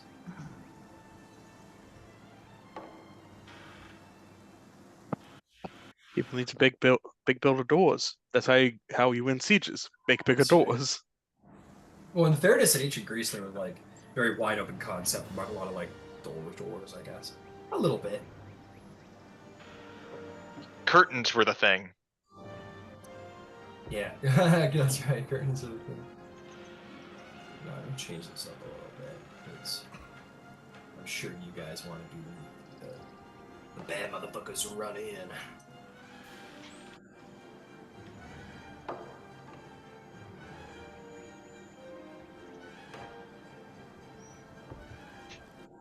Hell yeah. Copper phalanx, baby. Ooh. Yeah. The death threat kind of did it. I know she didn't mean it like a death threat, but it really sounded like a death.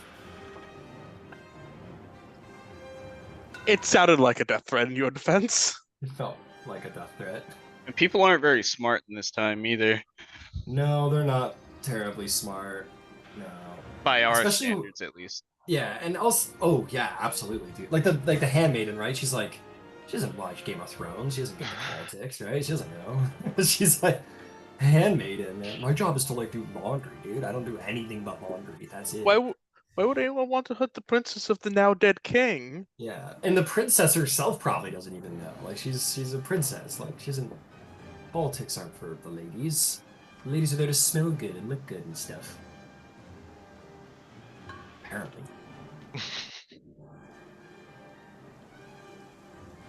You think this is a bloody changing of regime? You should see how the Amazons do it.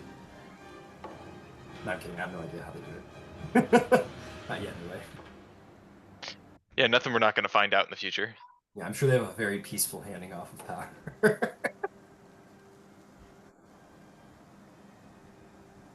I want you guys to become kings and stuff. I'm like waiting for someone to be like, no, I will be king. I'm throwing my name in the ballot. I want that to happen. That'll be great.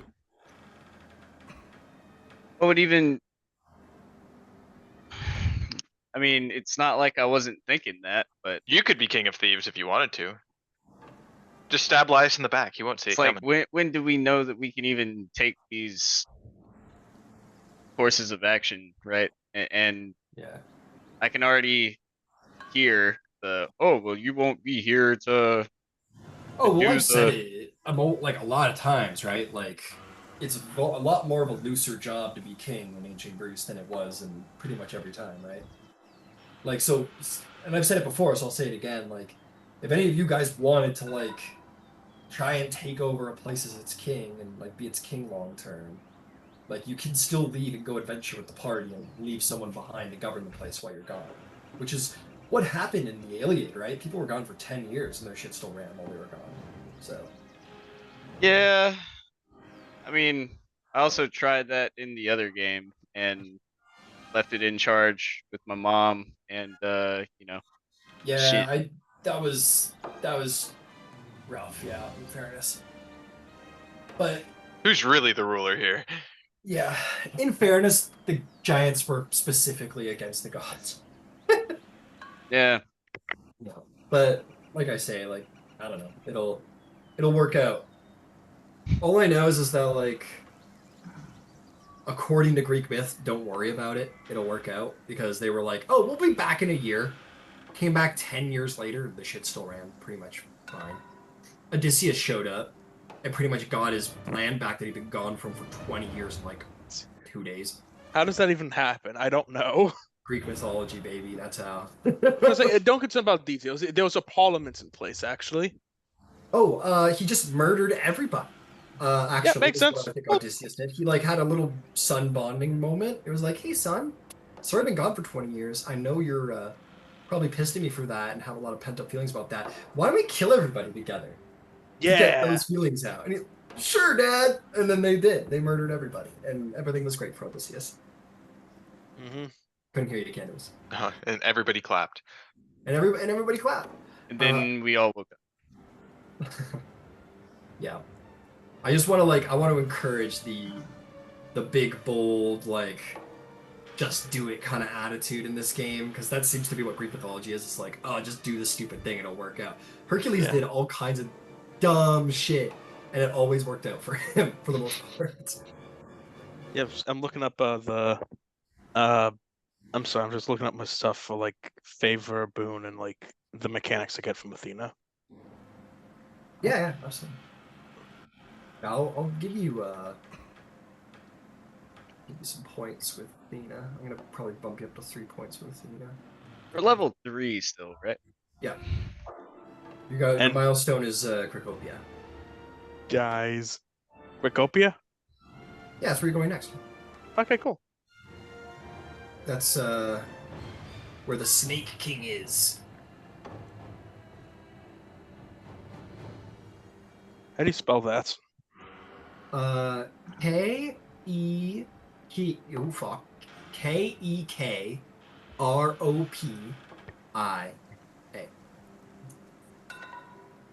Cracopia. Cracopia. I'm also gonna give everybody a point with Apollo and Artemis, who didn't get in their way for the killing. Yeah. Low bar. Yeah, low bar. Low bar, yeah. Quick question though, did my bull do anything? Yeah, it saved fucking Chloris's life, man. Oh. I'll be sure Well, to it helped save. It basically, without that bowl, I probably wouldn't. I don't know. We would have to have seen how it gone, but it certainly helped the argument of saving her life. Without the bowl, I probably would have been like, okay, someone's got to spend the one with Apollo as well, probably. It was like, yeah, I guess we needed like 7 or 20 more balls in order to save everybody else. So, give one to you, Candybus. I'll give one. No, Xanthos isn't here anymore. I'll give one to Thrasius. Hope I spelled your name right. Nope, I didn't. Of course I didn't. Thrasius.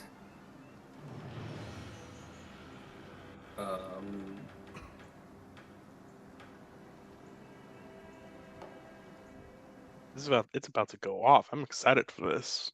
Yeah, we haven't had a proper fight in a minute. Not just a fight, but a war, a siege for the throne. Yeah, proper fight. For the throne.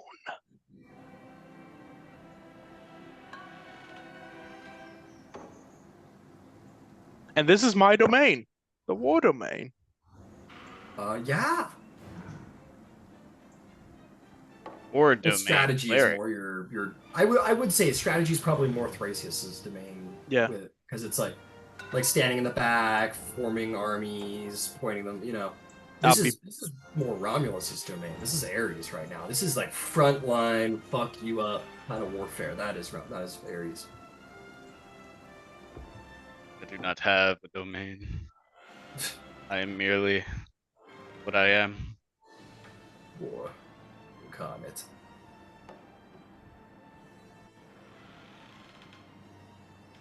But yeah, seriously, if you guys want to try and take over as being a king somewhere, go for it. I will. I'll think about it. Generally try and make that happen. It is also a kingdom, so there might be stuff to deal with, but it will generally be under your rule. How much money would the king of a city like this be entitled to? I don't. It depends on the king. You're the king. You can take all the money. You can raise the taxes super high and take all the money for yourself, and then fuck off. That's Do the Fable 3 fucking tactic, become a fucking yeah. landlord of the whole fucking kingdom? Become the land baron of every house as well as the monarch.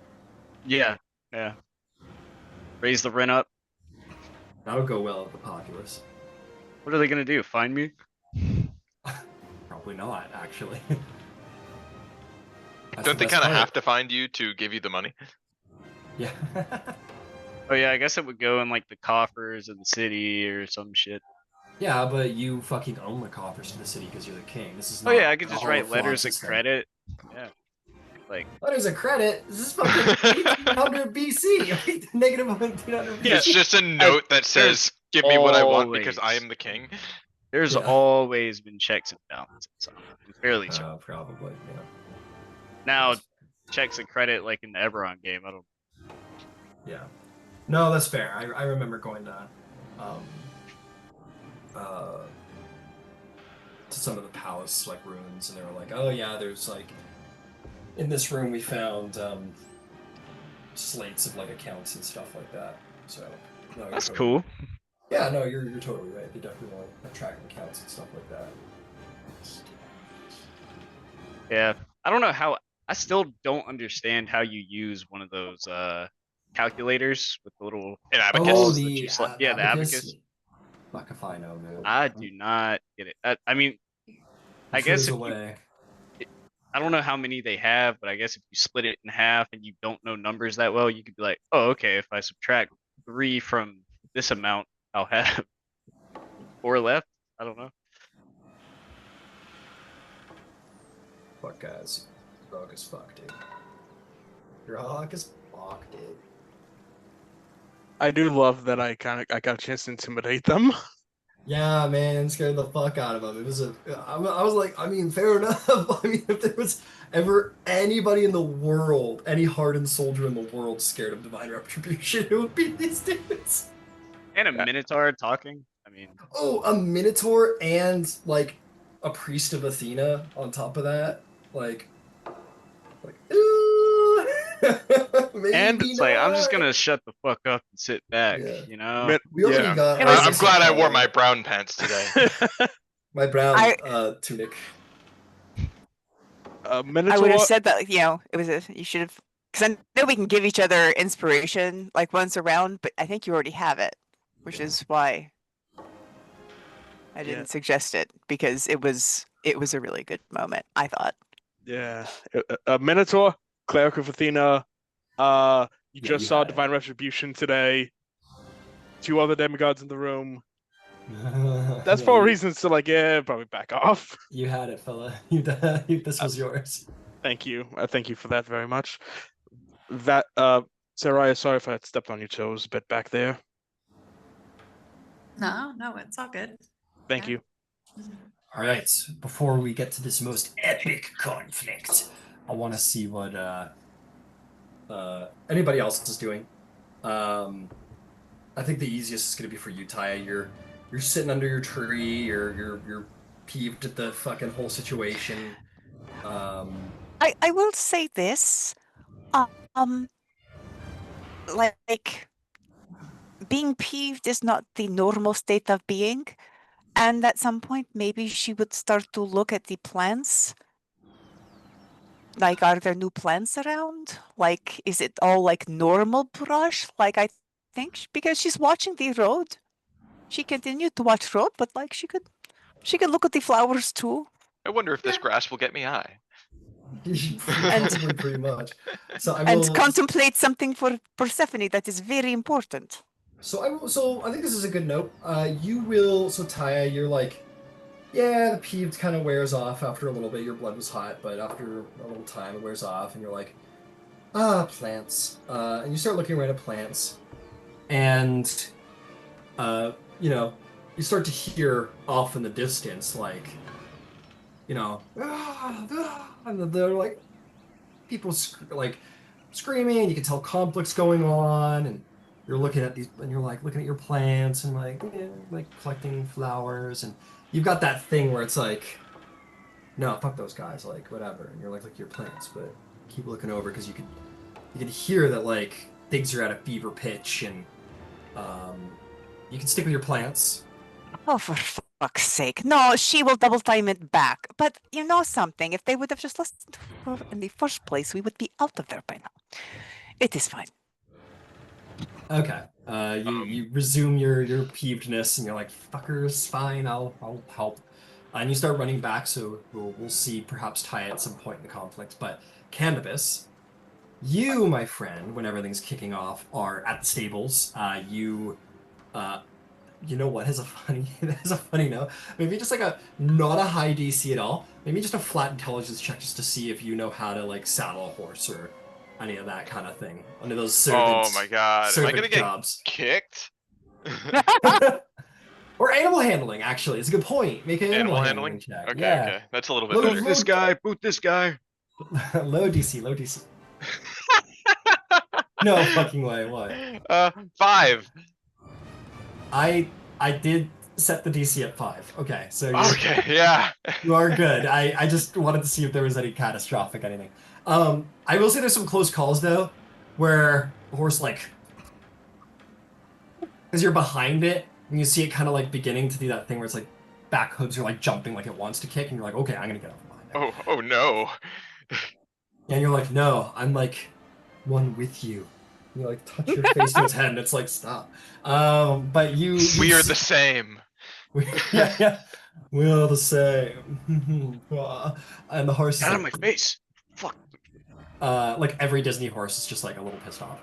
Just like but anyway, you after a bit managed to like saddle the horse, and like Caloris and the other 3 handmaidens are just standing off to the side, like watching you try and saddle the horse with awe of your like they know less than you do, so they're actually like, wow, look at him go. My expertise in horse wrangling. Like, oh, he's so multifaceted in his skills. Was that no? Were you the Prince of Thyia actually? I was. Cloris goes, oh, too bad.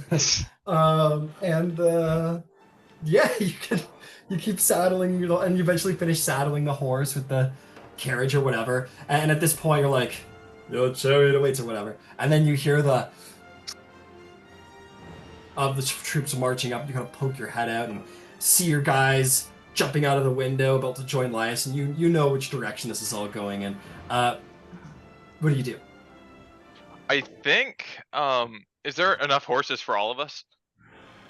This is like the royal stables. There's tons of horses.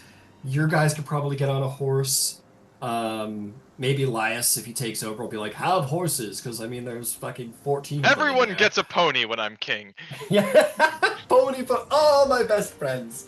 But there's, as you can imagine, like probably most of the sons of Amphion, if not Amphion himself, had a horse.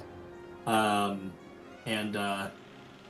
a ton of horses in here, so it should be more than enough for Cloris, your party, and then some. Okay. I mean, at this particular time, I see my party has definitely chosen their side. Yeah. I am going to try and escort the princess and her handmaidens out of the city. Such a hero. Okay, we're gonna have a cool moment with Candybus before combat ensues. The first thing is first. Thyia, come charging through the gates, which are unmanned. As you can imagine, the guards in the city are kind of in a. They've either picked a side, they're in the middle of this conflict, or they have no idea what the fuck is going on. They're laying low for the minute. Either way, you charge through the gates, and and there's this livery that goes flying by, where probably you see Candybus on the front. You guys have that sort of I don't remember what the show's called, but that moment where they're like looking at each other in the cars. Umbrella Academy. Yeah, exactly. I mean, I am in So you're in disguise. disguised as a guard. That's right. So Thyia, you would It's see a this- guard and a bunch of slaves and one You s- veiled slave. Yeah, you see this. You see this royal carriage. It's a royal carriage, ancient Greek royal carriage. So it's a nice enough carriage. Come peeling past with this one guard looking at you very like the strong mighty guard going like as you go by, and 4 slaves in the back, and you're like, what the fuck was that? You see this Candybus, you see Thyia charging in towards where the conflict's going on, but you make your way out of the unguarded city. Unless you would do something Candybus, I don't know why Thyia would think anything of that. It would just be someone trying to escape the conflict, probably. Is there anything you would wish to do, Candybus? Not at this moment. I'm Okay. happy that everyone is in one place right now. So I'm going to get them to a safe distance, say my goodbyes, and then I will head back into the city. Okay. I've got a little bit of a cool interaction for you there, Candybus. Because you're probably gonna miss most of the conflict. You're going all the way out of the city and all the way back in the city. You're probably gonna miss the initial conflict. But you ride out. You get a safe distance outside of the city. You are like, you get on, and we're gonna say one of the handmaidens knows how to drive a carriage. It's fine. Or at least you show her the ropes and she figures it out like quick as can be. It's not too hard. Like, pull to stop, do that to go, opposite direction to steer. And she's like, great. But you get off, and you stop the carriage initially, because there is a man standing in the middle of the road. He is dressed in all whites, and they're kind of over his head too, but like stark whites, not like traveler whites, like perfect pristine whites. You kind of whoa, or do you like what do you do when this person starts to approach you? What do you do? Out of the road, traveler. I'm trying to do my best guard impression. Got it. He will say, he just sort of walks up. He's got like a stave. He walks up, and he's gonna pull back his veil, and suddenly you're gonna like, ah, as his beautiful gold, slightly curled locks reveal themselves, and you are going to see Apollo, in the middle of the street. Oh, Apollo. Oh, a As your pleasure. voice goes from, you got out of the road, and you go, oh, and your Candybus voice comes back. You see Apollo kind of, an eyebrow tilt, as he's like, oh, Candybus. The very same. Could you get the princess out? I need to have a word with her. Fear not. I bring peace, not wrath, this time. Of course. I will turn to the princess. Do you mind stepping off the carriage for a moment? And she does. And she will, like, see Apollo and fall to her knees. And Apollo will look down at her. And he will sigh. And he will say, Princess Caloris. And with, it seems that he's struggling to find words. He says, your mother and your father have been punished.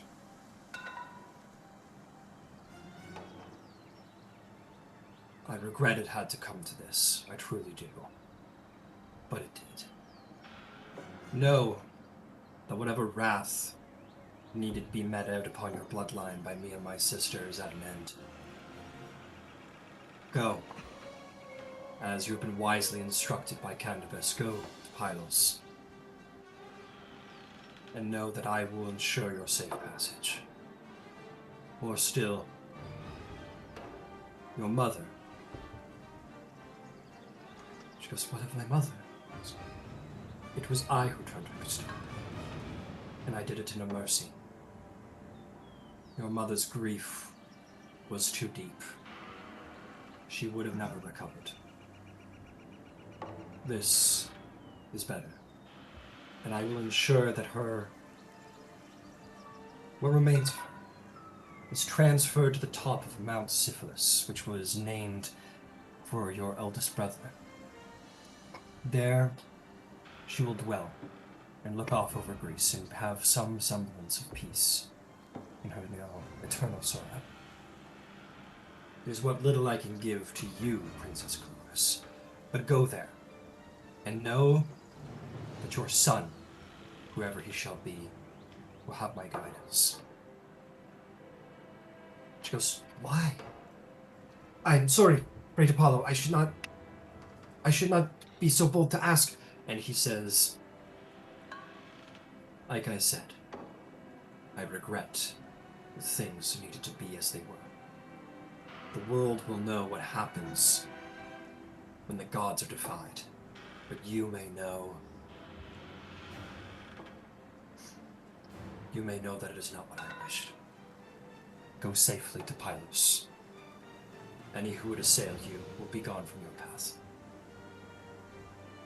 Live well. And he will turn from her as she remains sort of prostrate, with half fear, half reverence before him. Mostly fear, let's be honest. But he'll turn to you, Candybus. He'll smile. And he'll say, Your mother has watched this mercy well, Candybus. She sends her love. Thank you, Apollo. He'll put a hand on your shoulder before he leaves, and he says, You have mine as well.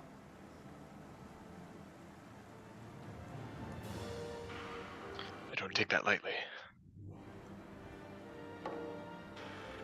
And he will step away, put his veil back on, and walk along down the road like any other traveler, leaving you all, and he'll just walk off.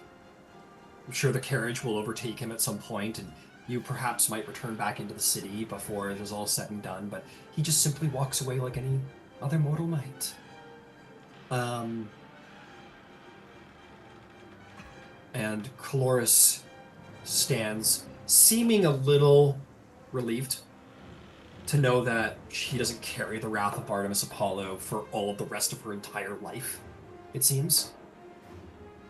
And she will come up to you, Candybus, and she will give you a little bow. She'll say, Thank you for saving me. I told you. You are destined for great things. And she'll give you a little sweet kiss on the cheek.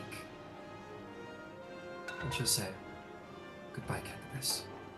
Maybe we'll meet again one day. I'm sure we will. She will, and with your gentlemanly help, she will get back into her carriage, and that handmaiden will give you a smile, and with the whoosh of the reins, she'll go, ah! As she did a little too hard, and the horse will go racing down the road, and they will begin to make the long, long voyage south to Pylos for Cloris' safety. And I'm going to give you a point with Apollo. Even the gods regret sometimes what they do.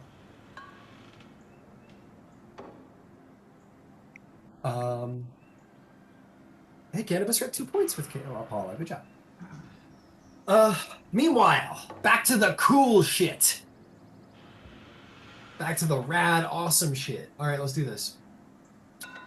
All right, you guys burst through the doors. A phalanx is had. Laius takes the front, sword in hand, raised up still, blessed by Athena. You guys at his back. The guard in disarray because they went to go hunt you, so they're in some other thing, and he can only muster about 8 guards, but you do see Zethus in a breastplate with his handy-dandy bow, stands at the top of the stairs, and he goes, Traitors! As he looks down at you, and he says, Especially you, sister! You will pay for this! She'll stand up next to Laius and call across the battlefield and say, It is you who betrayed me first, brother. I was in the middle of convincing my comrades to fight with you when you sent your men to slaughter. Well, yeah, she'll say slaughter us. Yeah, she'll maybe lie a little bit and She'll say, lies! To you I say, nuh-uh. Oh, the powerful. Nuh-uh. Oh no! That's legally binding. He's bringing out the big guns. No, he says, he goes, lies! Lies! You threatened me in my own throne room, and now you will die for your traitorousness. Our father will not look kindly. You will be thrown into Tartarus when I take your life with my arrows. To which Laius will say, it is a coward who stands behind his men with bow in hand. Face me if you dare. And Laius will sneer and say, kill them all! Kill them all! And let's roll initiative.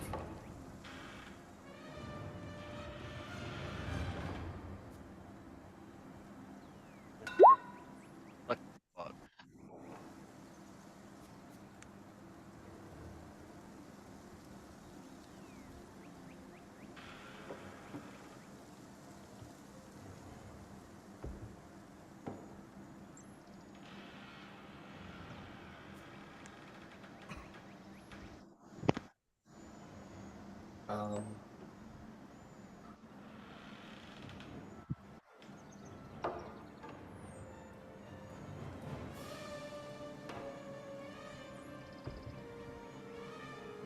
All right, we're gonna get high in on this in a hot minute. But first, let's get these rolls in.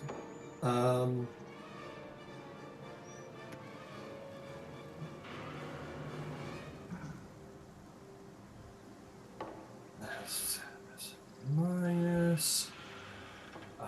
Zethus rolls pretty damn good on the 520, but Elias's troops probably don't roll as good. Nope, they do not.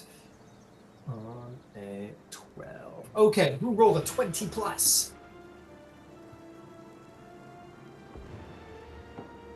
Nope. Who rolled a 15 plus? 17. 17, well done, Vasaliki. Who rolled a 10 plus?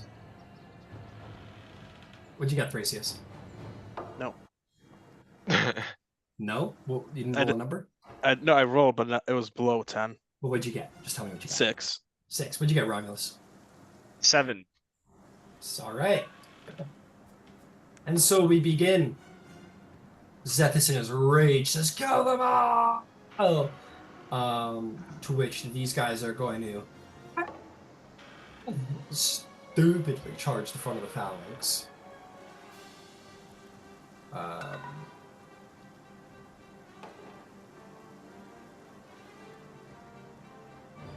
We'll say that these guys move down the steps, however. We'll take a defensive position yet still.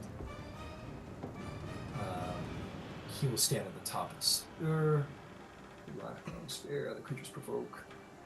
Oh no, we don't worry about that. So yeah, they're all a little worried to do it because this is how the battles work.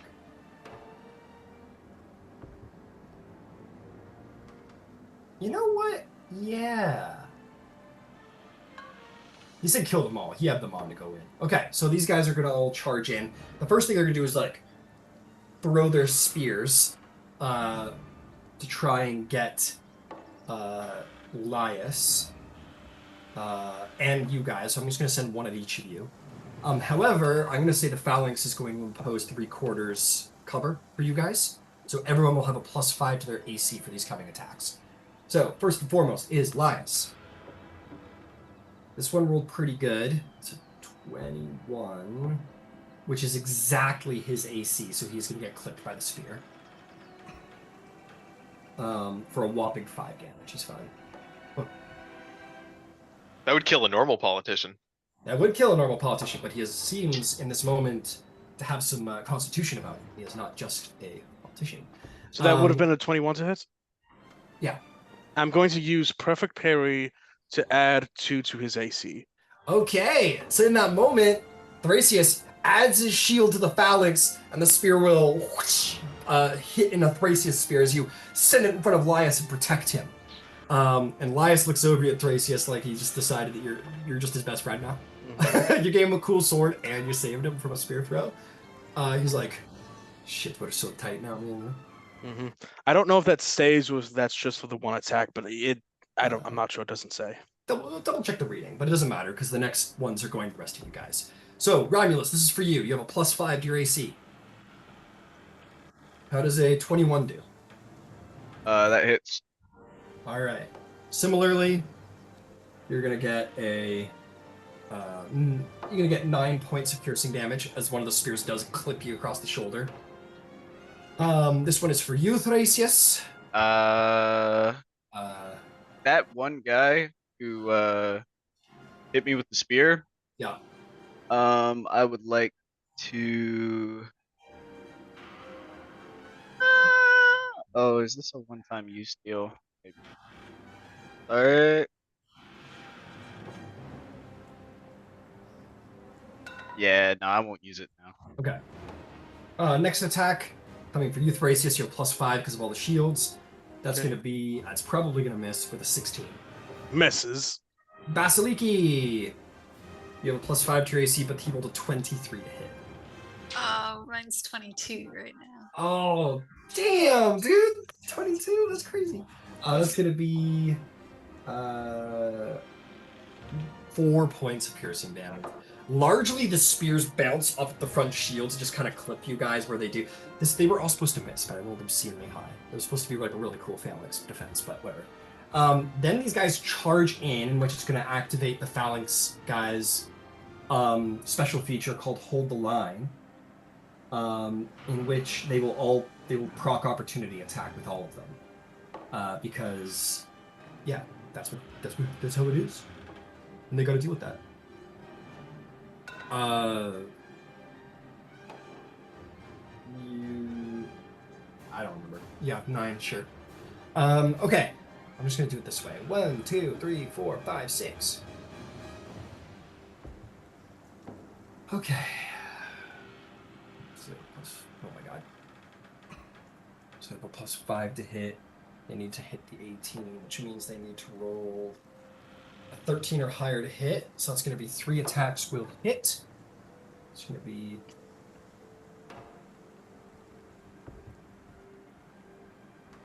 +3, that's gonna be 11 damage to this guy. And fuck it, we'll just make our lives a little easier here. 11 to all who got hit in the approach. These guys will remove their short swords from the back of their shields, like Gladius, and they will take their remaining multi-attacks against the front line. They're gonna just do spear bashes. So that's gonna be 1, 2, 3, 4 spear bashes.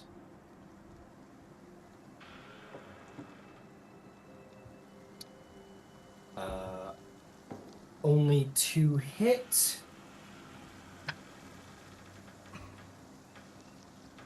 The front line saves against the strength saves and are not knocked back or down, but they will take 3, so 6, 9. That's gonna be 10 damage. We'll say to this guy. Oh, oops! I know they're dealing damage. This guy will take 10. We'll say, and then they'll do another round of shield bashes because they're trying to break the phalanx. 2 of them hit. For another 2, 3. That's 5. That's 11 damage. We'll say to this guy. He'll make strength saves. And he will just barely succeed on both. The phalanx stands. Last but not least, I'll have Zethus take his arrows, and they're all going to be aimed at Vasiliki. He thinks you threatened his life. And he's very mad about it. So bonus action, he's going to take the Archer's Eye for extra damage, and he's going to shoot his longbow at you twice. A cowardly weapon. Vasaliki, I'm still going to give you the... Well, actually, he's a sharpshooter, so you're going to have your regular AC on this. That's going to be 16 to hit. That misses. And 22 to hit. That definitely hits. Okay. That one's going to be... plus... Where is it? 7, 14. That's gonna be 18 points of piercing damage as one of the arrows find you. Yeah, man. Son of Zeus. Got a mighty draw. All right, that is Zethus. Vasaliki, what do you do?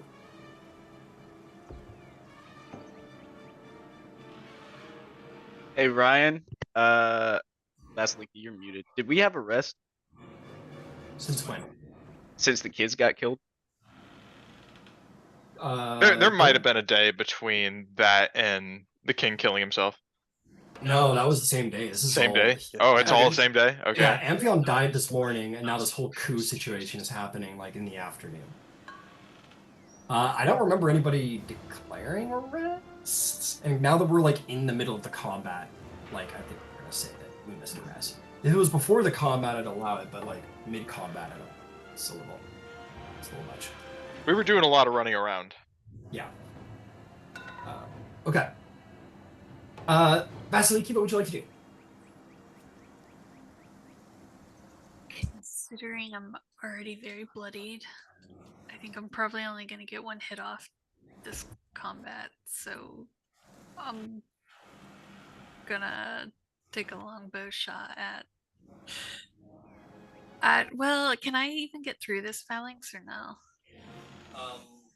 I will say that you guys will technically be considered like commanders for whatever that means. So like if you want to like give orders to like the guards, they will do it. So they'll get out of your way if you want to run through basically, or they'll cover your run or whatever.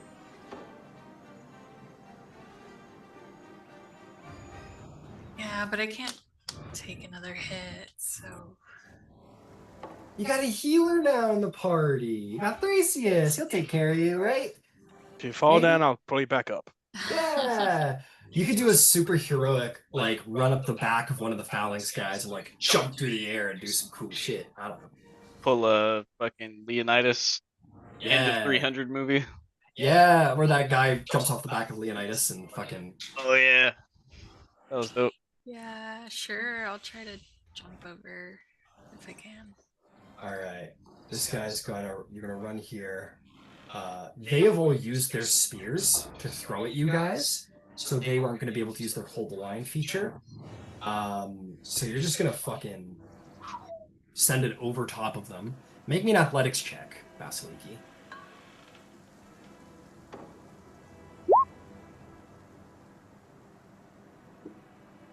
$23. You just like in a moment of like Amazon fury, fucking and you just like run up the back of this guy who didn't expect it at all, but he held firm and let you do it or whatever. You jump out the back. This guy in the front line is like, whoa, and he's too engaged to get the opportunity to attack off on you. You jump through the air over the front bad guy line, and you can land like here if you want, as you just bypass the phalanx. You could like have done like a fucking Assassin's Creed like Connor arrow shot midair if you wanted to. I see what your favorite Assassin's Creed is. It weren't that one, I promise. It was a cool moment though. Does Zethus have cover right now? Nope.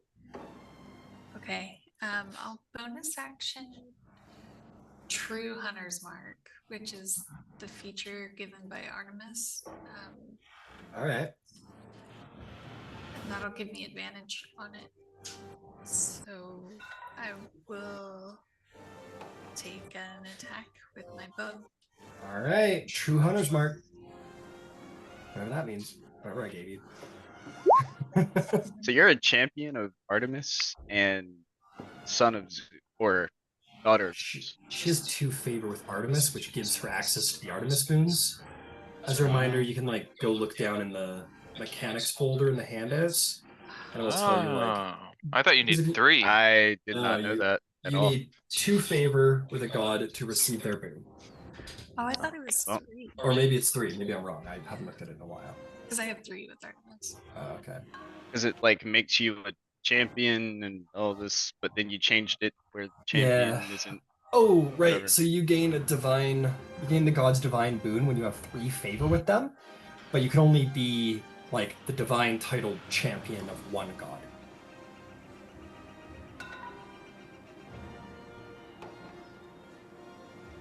Yeah. I rolled a 15, but I'm gonna use my inspiration to reroll. There. Do I reroll with advantage? If you're using inspiration, no, it's just one more roll. Oh, okay. Oh boy. Just one more roll and you take the total, like the luck dice, basically.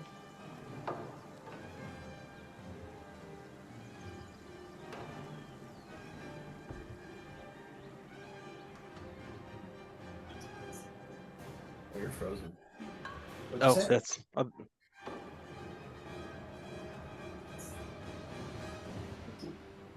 Alright, Vasaliki's a little frozen. Yeah, here we go. Oh, I heard a thing. Catching up. In roll 20, it says 9. It was on longbow. Oh, yeah. And my best was 14. Alright, so it shoots by and misses as she rolls a 9, unfortunately. And as I assume there's nothing else. Nope. Alright, that is going to bring us on to Elias's troops, the good guy troops. Frankly, I think they're just gonna hold because they're holding back this front line. I'm gonna say these guys are going to attack the outside troops while these guys take the dodge action to hold the front phalanx while still sort of cutting at the flanks, if you will. You know what? Yeah, let's play into the phalanx tactics a little bit here, a little more. They'll kind of move in to outflank their phalanx and sort of tighten up the guard. And these guys will take some attacks at the outer flank. Okay, I need to make a whole fuck ton of rolls. 1, 2, 3. All right, fella number 1. Success, success. Strength roll on number. These would have been shield bashes. They would have succeeded on both. 4.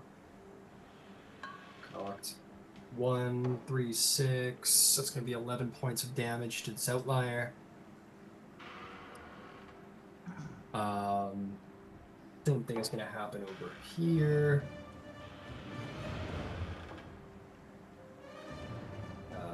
2 attacks hit. He's finally knocked over. Whoopee. And then he'll get another attack. And these will be actual spear strikes. Those will hit. He's going to take 2 + 3 is 5 damage. And then they're going to put some spears into him. I guess I can just roll these guys really quickly. 6, 12, 13 damage to this guy's on the ground. All right, now this guy didn't hit with any of his attacks, unfortunately. And neither did this guy, making our lives extra simple. All right, Lias is kind of in the phalanx here. And he's just gonna like inspire his troops. I'll say he he's gonna say, "Get us an opening! Get us an opening!" And I'll say that this guy kind of lets him through, and he's gonna go 5, 10, 15, 20, 25 to here. As he sort of peels out, and he's gonna point his sword up at Zethus, and he's gonna say, "You speak coward!" Take the dodge action, that'll be that. Romulus, son of Ares, spear of war, what do you do? Where am I? You're right here.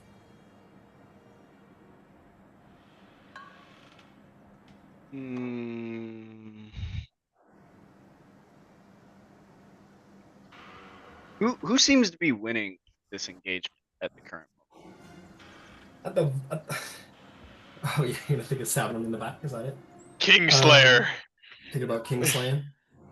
Who seems to be winning? I mean, Lias has more men on the field, and he's got more men outside.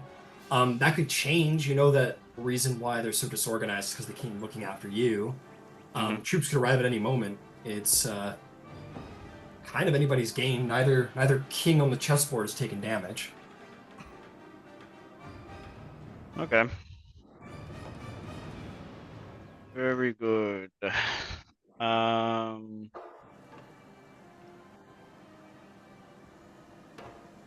Let's leave it there. Let's just start off pretty simple.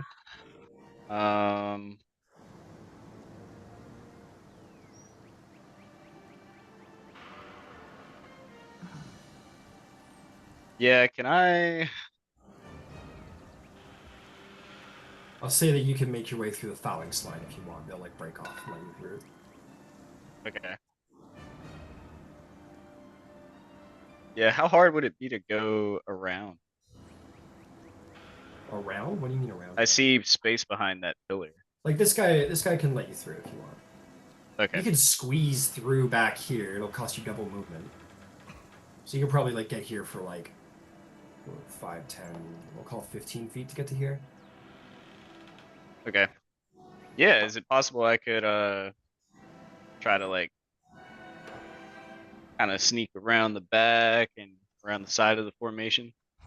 You want to roll stealth check? Yeah, I guess. Okay, spend your action. Roll stealth check as you're behind your pillar. Mm-hmm.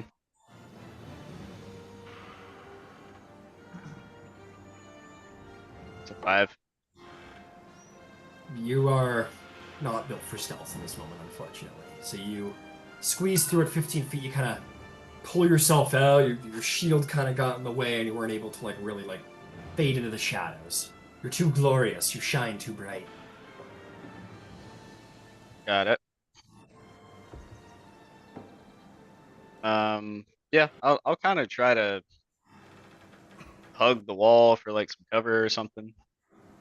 Actually, laying down would probably be my best option. You're gonna lay down. All right. You want to like run over here and like lay on the floor?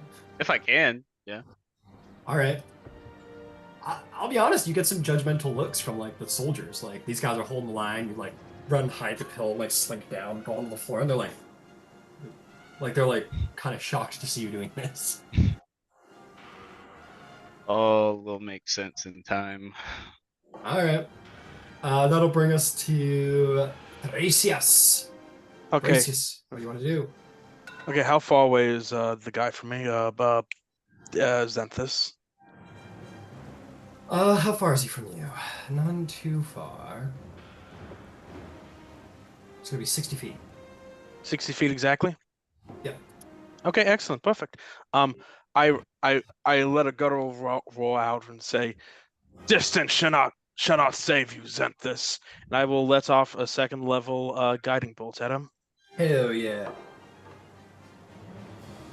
And I have another something that'll help. Never mind, natural 20. Hey, all right. Athena is with you, it seems. Yes, natural 20, and yeah, hold on. Let me look at something. So yeah, apparently the game says that's 10d6 apparently. Well, no, you're gonna. So what's your normal dice on that? The normal dice is 4d6, but it's a second level guiding bolt. So what is that? So each one increases by d6, so it's 5d6. 5d6. But if it's a natural 20, yeah. So you would just roll the 5d6, and you, my friend, are gonna add 30 to that, I believe. Okay, that's how. That's how we count it. Okay. Yeah. So roll 5d6 and add 30 because you get max on the second dice set. No problem. Be good. Be good. 19 for 49 damage. Jesus, dude. And the next attack roll made against it before the end of my next turn has advantage. Damn, dude. So yeah, that's like, oh my god, 49 damage. No, you almost kill him outright. You like the name of Athena, like because your verbal component's probably like a prayer to Athena, right? Yeah, But, something like that. and we'll say that like as you like pull back here, what do you wield? What's your I weapon? have a spear. Fuck yeah, you got a spear, and we'll say like in this moment the spear is like just kind of. We'll say that your actual spear is like beside you, but you pull back your hand and just like the spear of like silver divine light, like just a spear summoned to your hand, and you and like 300 fucking spear traveling over the battlefield, like this impossible throw, just and blood sprays across the black wall, and he ignites. I'll say it's not so much that he glows bright flavor-wise, it's that almost like Athena's laid his mark upon him. That to find that strategic blow, to like find that angle is just all the more easy and perfect in this moment. And he is really hurt. He is very bloodied. It's like Xerxes almost. He goes like, ah, yeah, like except right here, not like a little like God's bleed, but like I'm almost dead shot. Like that was a devastating shot, Thrasius. Well done. Thank you very much. Is there anything else? No, that'll be the end of my turn. Someone else get a. Yeah, Zethis, wounded, suddenly looks like a fucking wounded animal. Like what the fuck? And goes. Well, actually, in fairness, Thyia, we'll say at this point, you charge in. You run into the back lines outside the palace and see the force arrayed to enter within. What would you like to do? Would you like to like say I'm here to help and like push past, or is there something special you'd like to do?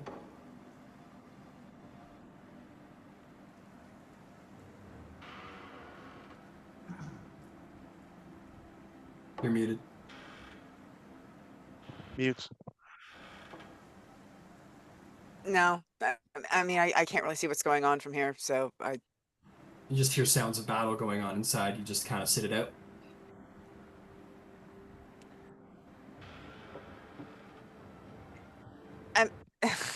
Whatever you want to do, it's all good.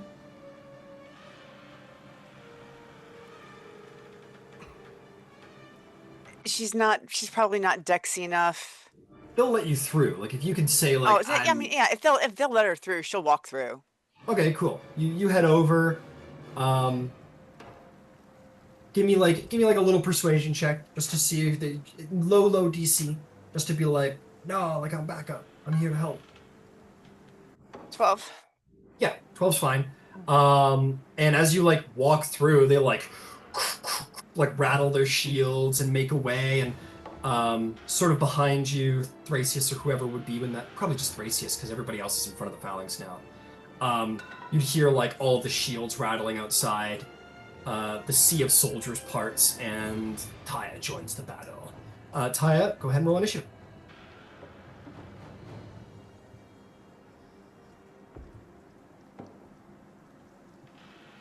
I'll go tomorrow. What'd you get? 5. 5, got it. Okay, so this is what happens. Zethis. Oh yeah, Thrasius, you want to throw something in there? That's immediately after me. Yeah. Zethis suddenly really hurt, sees Vasaliki with a bow, and he's gonna kill them all, and he's gonna run away. He's gonna flee. He's gonna flee. Brave king. I want him to be my king. The brave king flees. His troops, gonna roll a little morale check for, because their king just fled. They hold up, actually. They keep fighting. These guys will advance to try and fight some of you.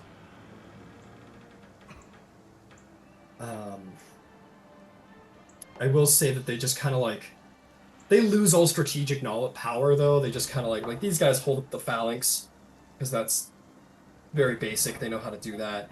These guys just kind of run in randomly, losing sort of strategic sense. All right, so first and foremost, Vasaliki, I'm attacking you.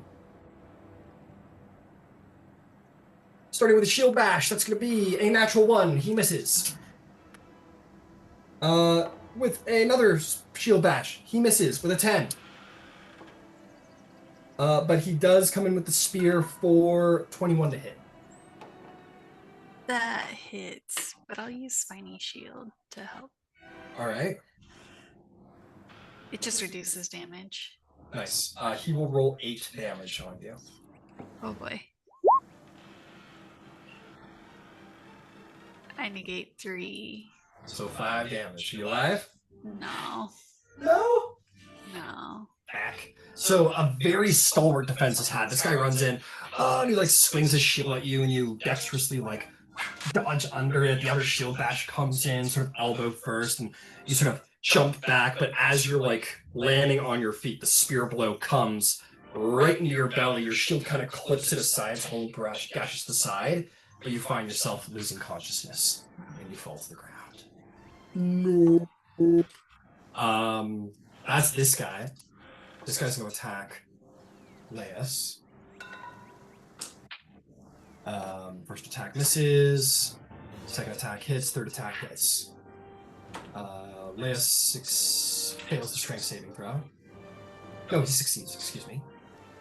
So he's going to take 36 and 9. He's going to take 10 points of damage.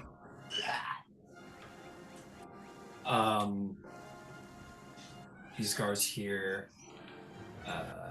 Okay, here. We're just going to do it this way. They were told to kill them all, so they're not going to hold their ground. These guys all are holding the strongest. These guys will take useless attacks. These guys will that way. Okay. Okay, let's do it this way. Let's make life easy.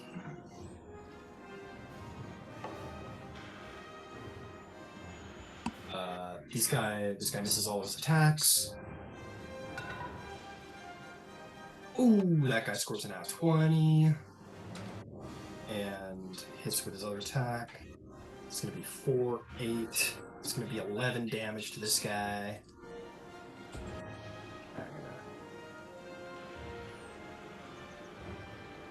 11 damage. Yeah, to that guy, and he stays on his feet, holds his ground. Same thing is going to happen on that side. That is 1 hit. The dude stays on his feet, but he's going to take 3 damage. Excuse me, he's going to take 7 damage. And one more guy, and then I'll do the disadvantage in the middle. Done. Ooh, nat 20. 3, 4, 8. Or sorry, yeah. 4, 3 is 7, plus another 3 is 10. This guy's going to take 10 damage, but he stays on his feet. And last but not least is the disadvantages, which I'll just get out of the way here. They're probably not going to hit. Miss. Miss. Miss. Hit. Miss. Miss. And a miss. So that ends up being 5, and the guy holds up on his feet. Okay, that's all of them. Thank you for your patience while I do phalanx combat. Vasaliki, roll a death saving throw.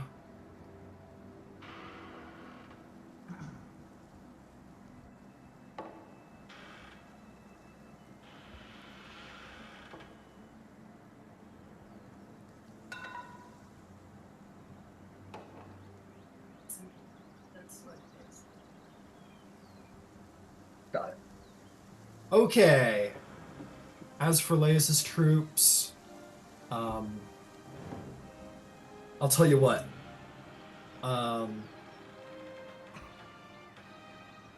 Let's see here. Laius is going to make his attacks.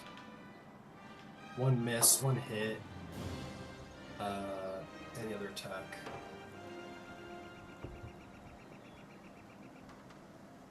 Okay. He does knock this guy off his feet. Oh my god, I moved him by accident. He knocks this guy off his feet with his shield bash. He deals him a whopping 7 points of damage. He's gonna thrust his blade into the air, He's gonna charge up the stairs. 5, 10, 15, 20, 25, 30. And he'll just kind of shout. He'll be like, "Demigods with me!" And he's just gonna run up the stairs. I will just say, we don't need to do all of this. I'm gonna say the phalanx is just kind of holding up here.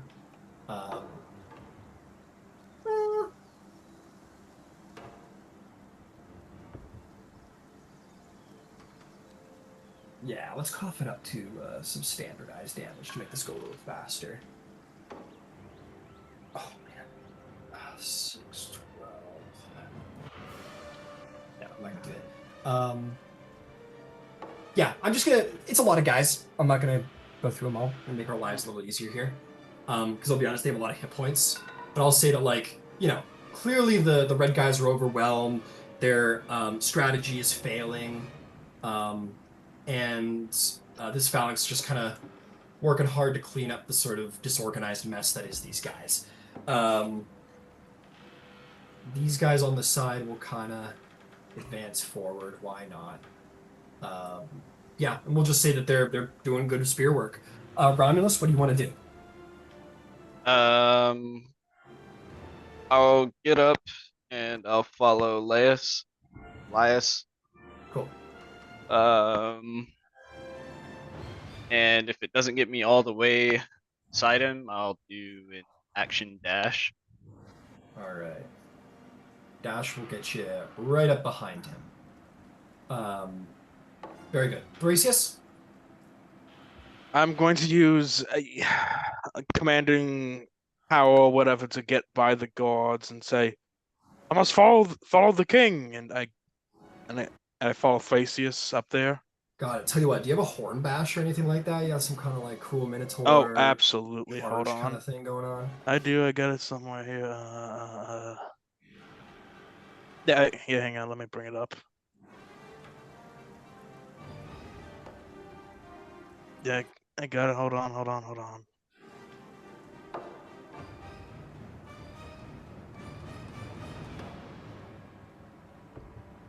That one. So I'm trying to bring it up. Okay, I'm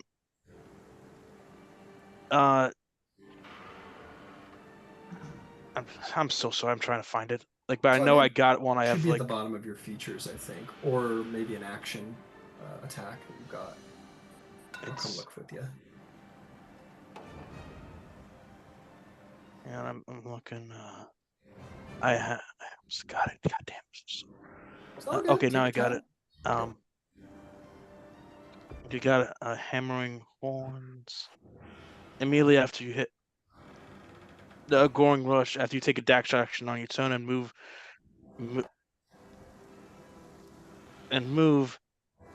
at something one melee attacking horns as a bonus action. I'm not going to do that because I'm going to use my bonus action to try and help up Vasaliki. Very nice. Okay, understood. Tell you what then. Why don't we do it this way? Why don't you give me, because you're gonna run through, you're gonna start making your way over there. Maybe you like charge. Why don't we call it? Give me a little athletics check, and we'll call that your action. We'll say that's sort of like that's kind of you like football fucking bashing people out of your way, Minotaur strength style. Okay, guidance. That costs a full action, so. Okay, never mind. 18. 18 is fantastic. Yeah, we're just having a little high fun drama. It's all good. These guys, you're like, fuck the phalanx! And these guys will sort of step back for you. And these guys are like, quick, rush net! And then suddenly the fucking Minotaur just smashes through the front line, knocking these guys prone as you just like run over top of them, bopping the starlights out of them. And these Pretty guys birds around their heads. Exactly. So these guys are out of the way for the moment as they made space for you, and you just charge through. You get to about here, and if you want to use your bonus action, now's the time. I'll use my bonus action healing word first level to bring up Vasaliki. Fantastic. Roll me some dice. Be good. 10. Vasaliki is alive. All right, beautiful. Thyia, what would you like to do? I am looking at something. Give me a moment. I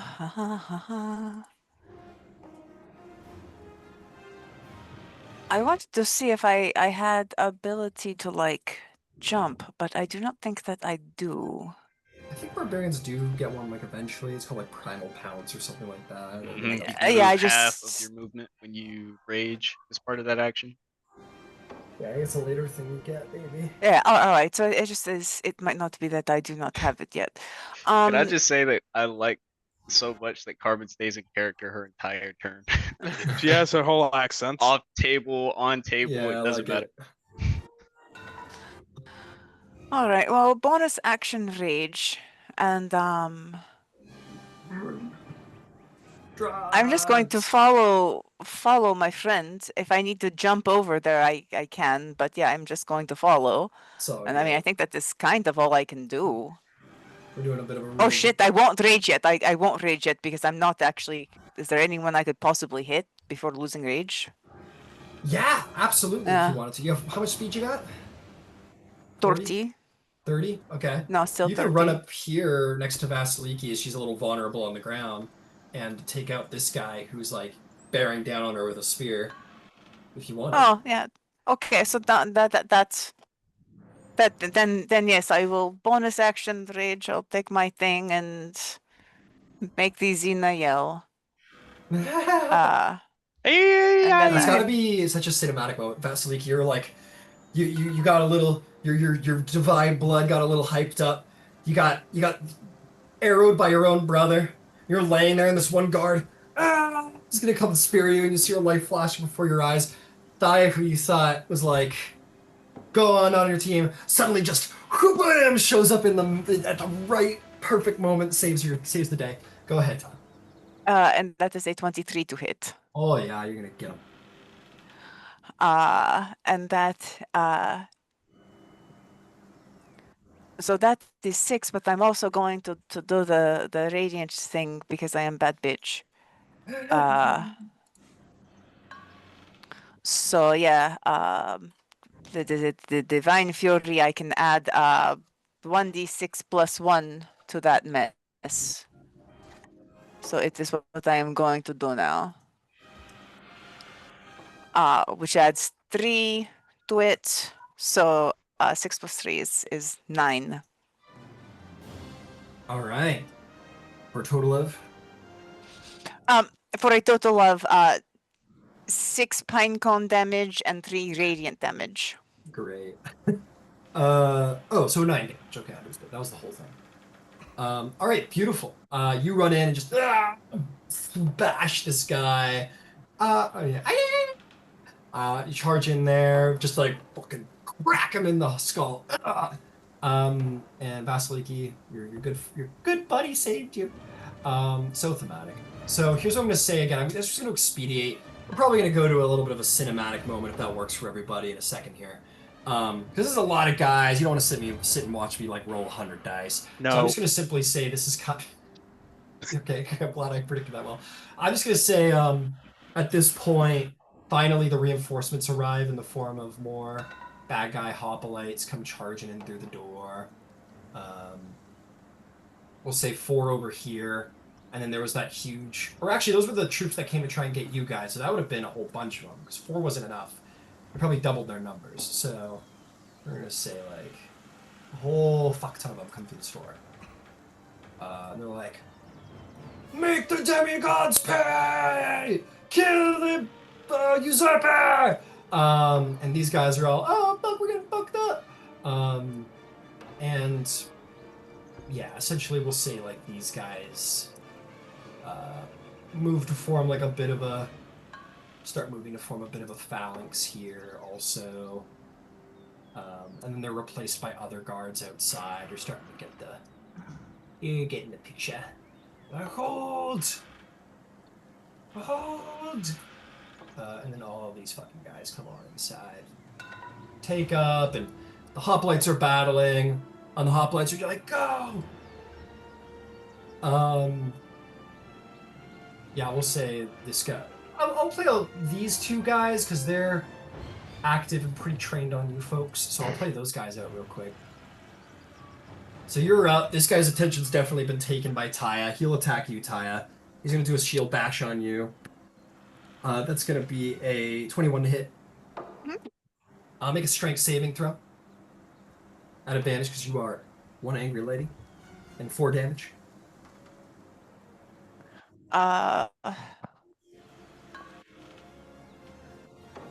So the strength saving throw is a 13. 13 is exactly the save. He kind of bashes you in the face a little bit, and a little blood runs down your nose, and you just got this kind of wild, like, I'm too high to feel that or care. And he's a little like, wow. And instead of using the shield, it's just going to try and spear you because that's probably going to be more effective at the end of the day. That's going to be a 22 and a 24 to hit. For... Oh, the damage I said was 4. Reduce that to 2 because you are one angry lady. I believe I said that. So then there's going to be 4, and 3 is going to be 7. So that's going to be reduced to 3 damage on the second blow. And then the last blow is going to end up being reduced to 3 damage as well. As it's just spearing you, and you're like, I can't feel any of this. Fuck you. This guy's going to attack you, Thrasius, as you're up there on the pedestal a little bit. Spear sweep the leg. He wants to mess with the bull. He sure does. He sure is gonna try. After I send his king running. Yeah, no, they seem to have held their morale. I'll tell you what, I'll do a renewed morale check at this point. I will say this. This guy is going to attack you because he's like, I'm the final. These guys, their morale has taken a hit, and they're like, oh fuck, man. They're like taking off, and they're all disorganized, and this guy's like, what the fuck? This guy gets knocked over. He falls over. He's like, ah. So the morale is definitely crumbling on the field, but these two guys are holding up. That's gonna be it's gonna be 12 to hit. Nope. Which is not gonna hit. She tries to swipe your feet, the shield, nothing. He takes his spear and tries to whack your leg, but he underestimates just the strength of the Minotaur, and the spear just sort of bounces off the side of your shin guard. And last but not least is going to be 17 to hit. Which? I'm going to use... Yeah, go ahead. Sorry, I'm going to use... Yeah, I'm going to use the perfect parry. Ooh, what's that? No, wait, hold on, wait. It was 16? Yeah. 16 to hit? Plus 2 to my AC? No, wait, it was 7. Did I say 17? 17, sorry. 17, never mind then. Okay, so heals 17. He manages to actually spear up at you. That's cocked. That's going to be a whole 4 points of damage. Okay. And that's going to be Zethus' troops. Bring us to Vasaliki. What do you do, Vasaliki? You hear Laius sort of, Thyia had your back. Laius is screaming, Demigods! Let's claim this throne! Follow me for the coward! What does anybody want to do? Or what do you want to do, specifically, Vasaliki? Yeah, I'll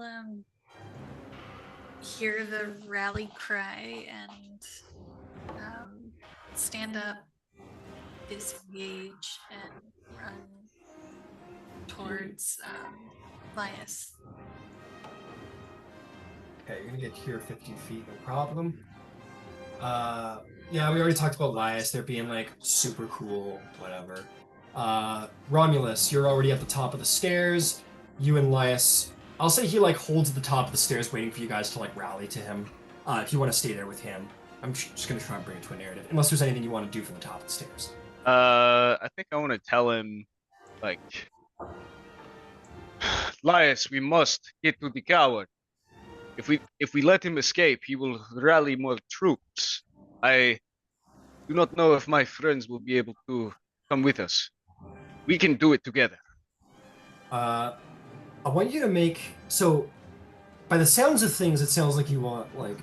Let's be honest, it sounds like you're planning to, like, stab him in the back. Is that something that you're planning on doing? But I need to tell you that. Yeah, because I need you to either make a persuasion or a deception check. Okay.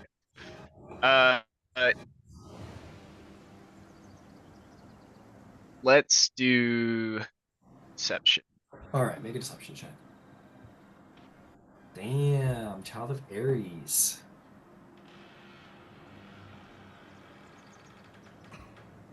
Oh, it's always fucking Aries. Aries is a god of all. He's the god of honor, actually. Surprise, surprise. Inspiration. He's all about like front of the line. Here I am. Come face me. He would never stab you in the back. He would simply Right? turn you around before stabbing you. Exactly. That'll be a 10. A 10. Roll. He looks down at you, and there's like a moment where he's like, all right, because he's like in the heat of the battle. And then he sees your eyes, the murderous intent in your eyes, perhaps. And he kind of pauses. And he says, no, my friend. You see, he quickly turns in. He goes, no. This should be for all of us. He goes, this isn't just about me or you. It's about all of us. So demigods, as one! And he will stand at the top of the stairs and he'll wait for everyone to join because he suddenly feels very unsafe around you for some reason. Is there anything else you'd like to do? We'll call out your action as you try to actively do something persuasive. I'll go past him up the stairs then. All right, you're just gonna run there yourself? Yep. He kind of.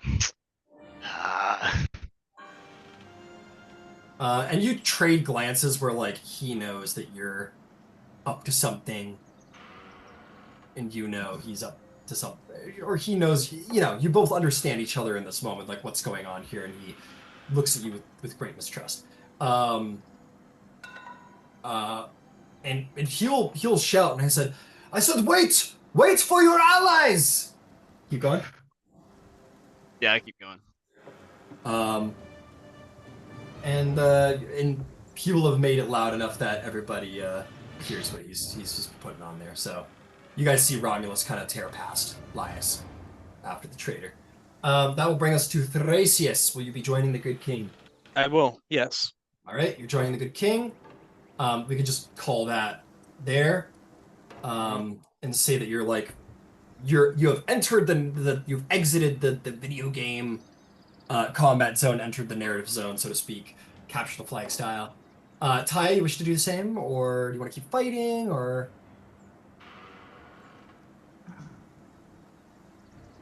You're muted. Yeah, if I need to disengage and to follow the Vasaliki, I will. All right, yeah. Cool. So you follow to there. I'm just gonna say that these guys just sort of like join the route and try and push back, and like a huge fight is taking place down in here now, and more troops are being added from the outside to confront what's going on in here, charging in. The battle's getting pretty tense down here. But like, I'll just say this, like, each hoplite has like 50 hit points, so it's like, these guys are, be a while. I mean, they're Greek warriors, right? They're tough. They're built to fight. Their strength comes from their constitution. Armor isn't that good these days. So this is gonna be like a bit of a drawn-out fight where each one is a valiant warrior who takes decent troops. Laius has summoned elite mercenaries, and Zethus has called forth his most skilled hoplites. So this is a big battle down here. It'll take a minute. At which point we'll say, Vasaliki, you can join them on the stairs, and we can go to the narrative moment, if you will. Casting Cure Wounds on myself. Yeah, absolutely. Okay. Yeah. Okay. Yeah, once you guys have like regrouped on the stairs, I'm gonna be like, okay, now we're going past this. Can I say that I kept going? Yeah, absolutely. You'll be a couple steps ahead of everybody because they joined pretty quickly after and used your action to persuade him. So you're gonna be like maybe 30 feet above the group. So once you all get there, Laius is like, okay, let's go, get the traitor! And he starts just sprinting. You guys, I assume, sprint after him. You can clearly see like the vibe becomes very clear. Laius is like chasing Romulus, who's clearly trying to be first to the party. And you guys are following Laius, and maybe you know what's going on, maybe you don't, but there's something's going on. Do I get insight? Do I get a sense? Get a vibe? Yes, you do, which is what I just told you. Okay, never mind. You're right. Yeah, that was Sorry. the vibe I just described. And Vasaliki, you want to say something? Yeah, I'm wondering if I could do something else or use the true hunter's mark again, because it says I can choose a creature. It doesn't say I have to see them, and they cannot become hidden from you. So might be handy. Yeah, If I can use so it. Zethus can't hide from you then, would be the key. Unless you want to reassign it to somebody. No, I definitely would use it on Zethus. Yeah. So then I would say you probably have a very good idea of where to find him. I'll give you advantage, in fact. But Romulus, you're at the head. So I'm going to say go ahead and make we'll call it an investigation check to, I'll say perception or investigation. Make a perception or investigation to try and like find Zethus before the rest of the party does. Okay, I'll do investigation. Okay.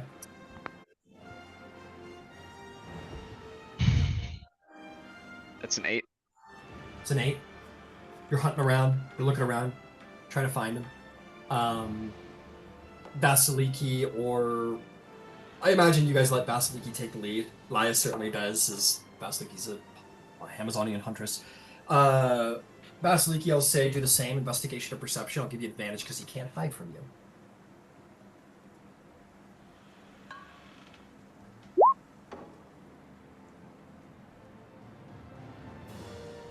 I got an 11. An 11. Romulus, what did you get? It was 8. I think it was like an 8, right? Yeah, I think so. Yes, 8. Okay. So it takes a minute to find the guy. You can't like be stealth from you, Vasaliki, but does also mean you have like perfect location of him. So if he's nearby, you're gonna be able to. His stealth won't matter at all. So you guys hunt around the like upper floors as best you can, and maybe some of you like go to like cut off escape routes or whatever. But it will be you, Vasaliki, who does find kind of like call the group over as you like find him, as there's probably like a little glow coming from a room. So there's this little maybe it's almost, you get this almost like whisper from beyond that's translating the Thrasius's guiding bolt, where it's just a sort of like over here. The wisdom of Athena kind of helping you steer towards this individual, and your own mark of Artemis kind of putting you in the right. And you do find him actually like probably near, you know what, this is actually very funny. You find him in Chloris's empty room, bleeding out, like just like laid like in a corner, like some like a dying dog or a dying wolf or something like that. Just this gaping, bleeding wound from his side. It's just like leaned up there. The 6 of you enter into the room.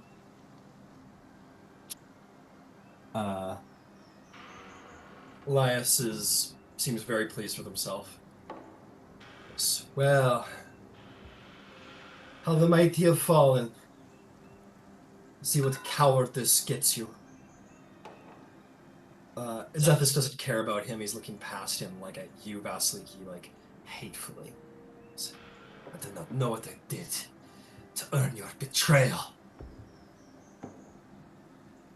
It was you who betrayed me first. I only spoke truth, and you, in your pride, couldn't see through that it was only the truth, and there was no threat. You misunderstood me and sent your men to kill me. It was you who betrayed me first. You threatened to kill me in my own room. I asked you if that was a threat, and you said it was a promise. And here we are, not even a day later, and you find yourself dead. By the end of your spear. And she'll spear him to death. He goes, you've proved only my point.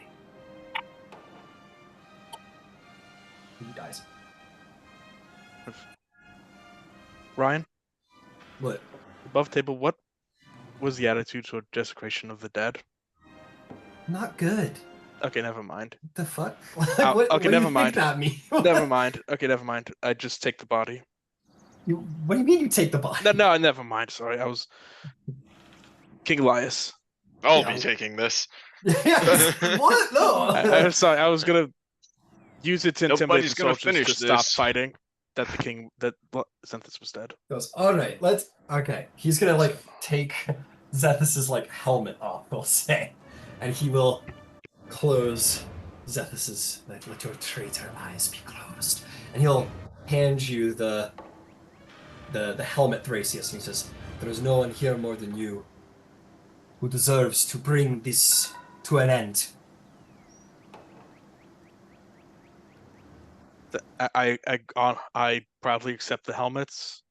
Go show them the traitor's helmets. They will know what it means. I will, but after I put a drachma in his mouth, and in the dead guy's mouth. Got it. You put a drachma in his mouth. Okay, That's good. Now go. Go. I go. How's Elias looking? He's looking all right. He's looking at you, in fact, with like distrustful, not hateful, but like he sees you as an enemy now. Elias, you should also come with me. He sent you off. Okay. I mean, it sounds like you've left, right? Yeah, I've left. Yeah, I have left. I'll say it's just that momentary. Like he's not making a big deal of it in front of everybody. But you two catch eyes, and it is that like quick leaving of you, Romulus, where it's like he feels that you're a danger. And he will look to Thyia and Vasaliki, and he will say, "Thank you for standing with me in the end. I know it was a hard decision, I'm sure, but I promise you, I will honor your support." I believe we made the right man king, and I was honored to stand by you in battle today. As I was with you. It is not every day you get to fight alongside the daughter of Dionysos, the daughter of Zeus, and the son of Ares himself. A great honor. Now, let's set things right and bring order back to the city. What do you say? He says, A good thing. Would you say Thyia, sir? It would be a good thing. There are no doubt dead amongst the city we will need to take care of so they do not spread disease. Yes, agreed. Much must be so bright. And it begins now. Come, let us go. And it very much says like, come, let us go. To like Thyia and Vasaliki, like both of you, stay with me, in fact. And you guys will walk out if you wish to go with them. Yeah, I'll go with him. Definitely. Do I pick up on him being like kind of terrified, low-key scared? Make me maybe an insight check. I'm gonna give you advantage because the whole chasing around the hall thing and his whole like trying to hold Romulus back and not listening was there's something going on there, right? 19. Yeah, you detect that there is some kind of like clearly Elias doesn't feels threatened by Romulus, doesn't trust him for some reason. And how would Romulus look? I think it's not gonna be like too fucking telling. Maybe slight frustration.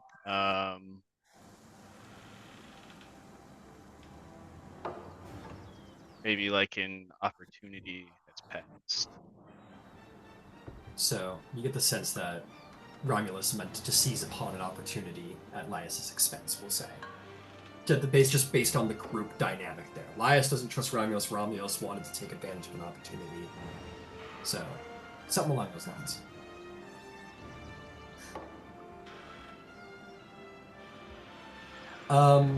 Alright.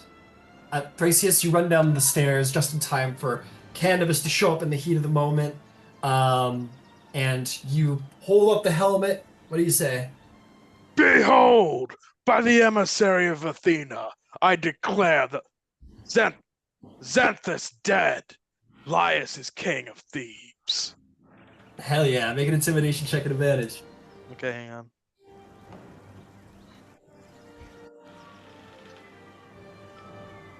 Vasaliki will come stand next to him if he like kind of wants the support, show support. If not, then she'll stand back. 18. Yeah, you guys are going to show up a moment later, but Thrasius is having his moment right now. But 18, yeah, hang on. The disorganized, like, sort of getting beaten back Palace Honor Guard, like, looks up as, like, the combat ceases. You're like, behold! And everyone kind of, the combat ceases for a moment. You sit and then you declare Xanthus dead. Laius is king! And, like, all of the honor guards sort of throw down their spears, and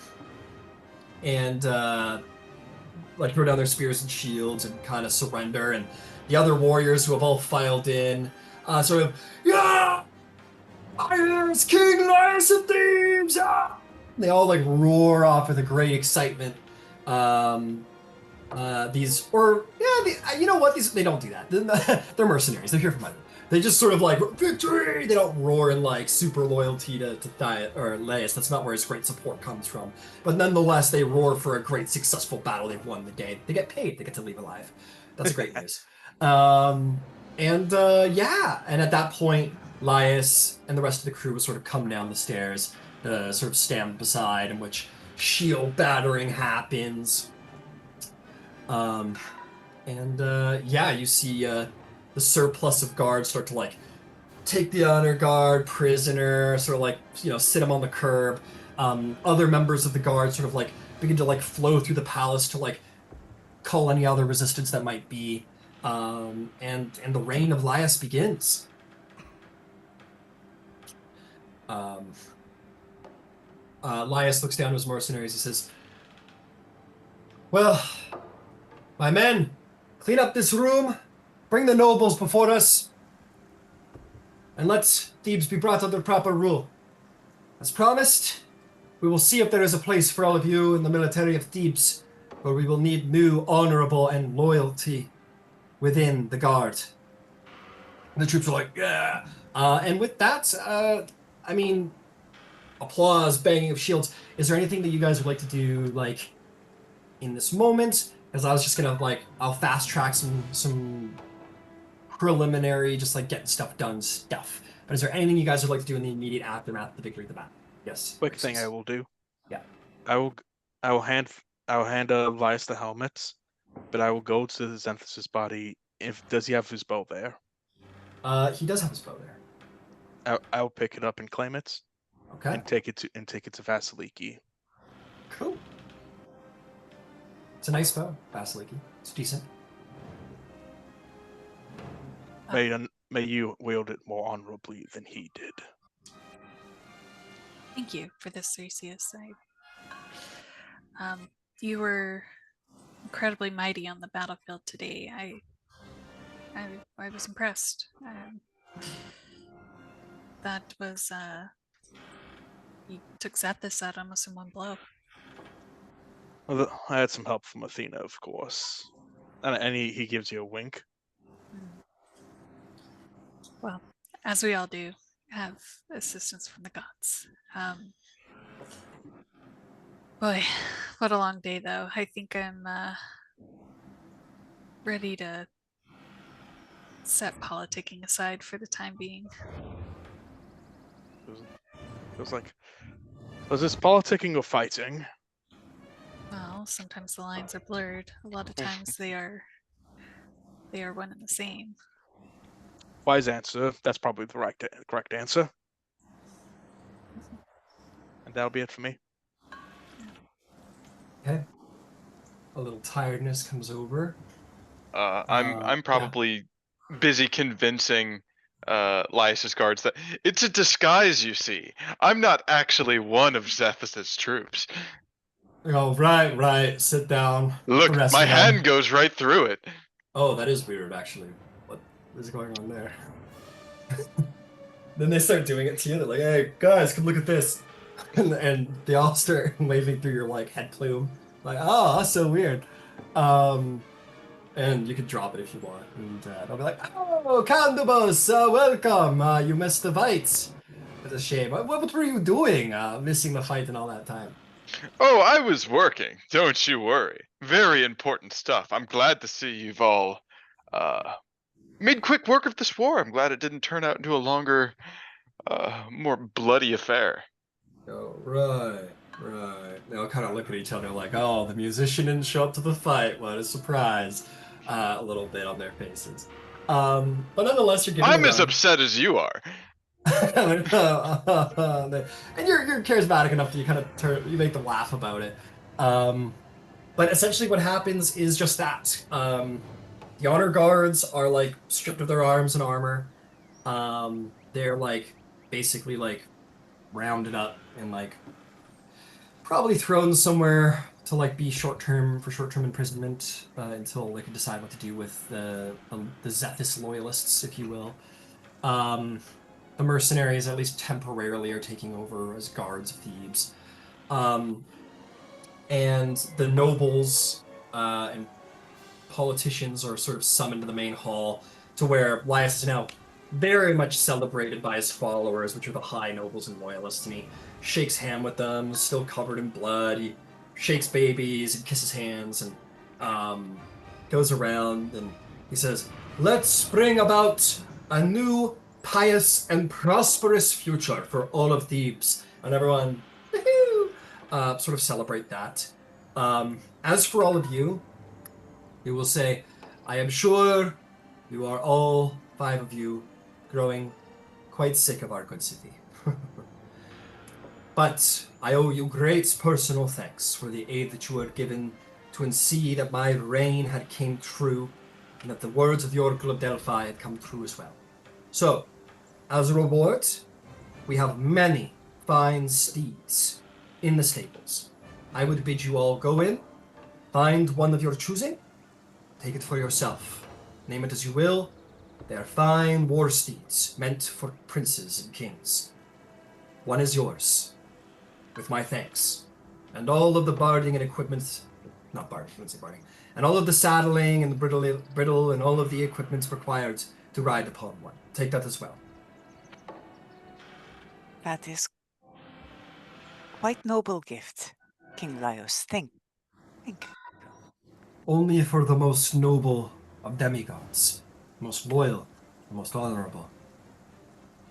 His eyes definitely flick to you, Romulus, just for a second as he says that, and returns sort of broadly to the group. And he says, be welcome in Thebes. Come back should you wish. I assure you when you return, this will not be a place of impiety, of hubris, of battle and strife. It will be a place where people might live in safety and in good cheer. To the gods. To the gods. To the gods. And To may the I keep that gods. helmet? You could keep Zethus' helmet if you wish. Thank you. I admit I don't know how you're going to wear it, my friend, but you are more than welcome to keep it. Fear not, I will ensure that despite Zethus' end, he was glorious in life, summoned by the gods themselves. He will see the pyres alongside his brother.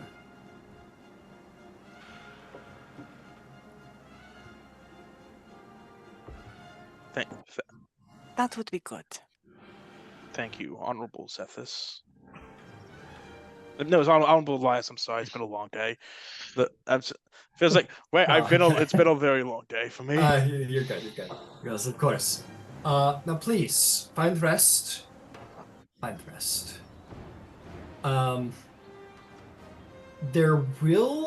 will say this though. This is tricky politically. Very tricky for him politically. You guys find your way to he allows you all your rooms back in the royal wing. Return to your rooms. There will be a single hoplite posted at Romulus' door, however.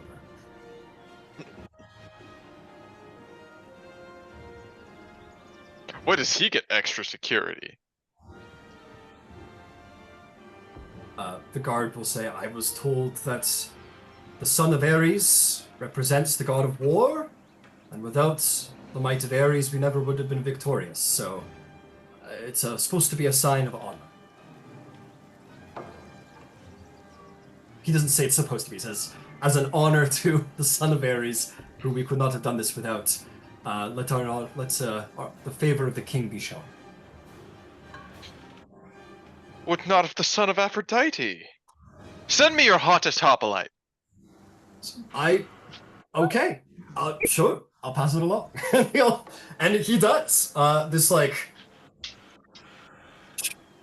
just like chocolate brown hair. He's got like the perfect little tan. He's like a younger guy. He's got like this perfect fucking Anakin Skywalker scar over the eye, and he's just got like these bright eyes. He goes, "You required something, Lips of Desire." This one will do. It'll be a great honor to guard you. Great honor indeed. Call me if you need anything. Oh, I will. And he'll post outside of the door and genuinely have his like chest pump. He's like, son of Aphrodite wants me to guard him. All right. You know, he's pretty happy with himself.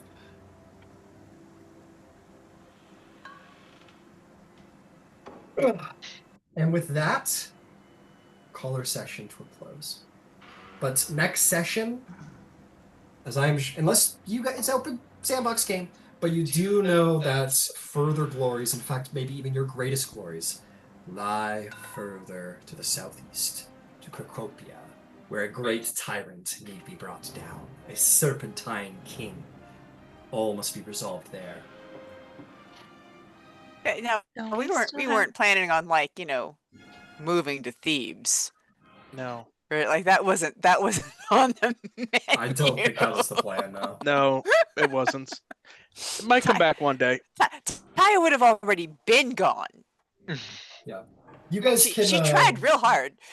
And he basically said like, get out of here, you guys. Like You scamps. Come on, you crazy kids. Yeah, you get the sense that he is like, you guys want to go? Absolutely. That might be inspired by at least one of them being. Do we play at 5:30? Am I crazy? Oh yeah, I guess I am crazy. All right, sorry, I lost track of time there. My 2 days are a little off. Yes, 5:30. I apologize. Is there anything else you guys would like to do this evening? Before we wrap up? I would oversee the burning of the old royal family and their bodies. Got it. Bodies are brought to be mourned. Amphion has his bodies will be put there alongside his sons. The statue that is Niobe has mysteriously disappeared.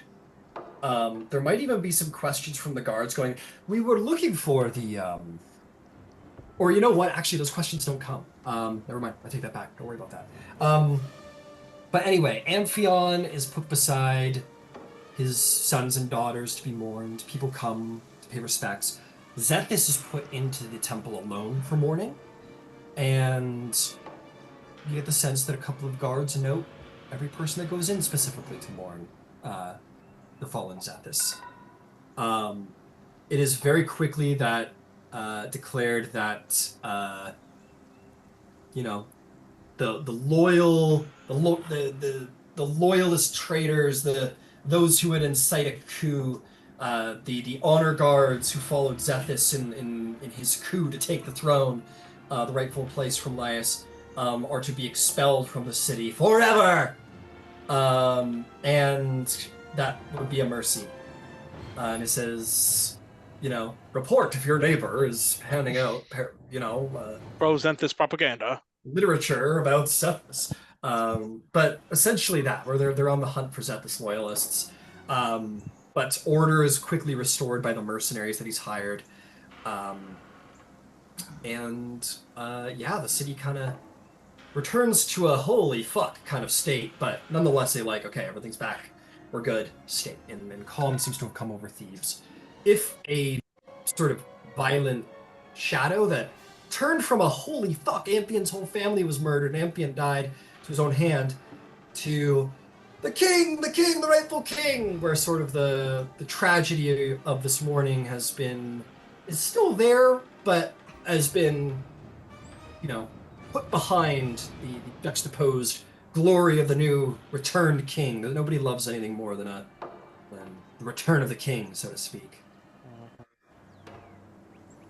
Everyone's eager to prove how loyal they are to the king. Yep, everyone loves a good story, which, the usurped king who came back and claimed his throne. That's a great tale.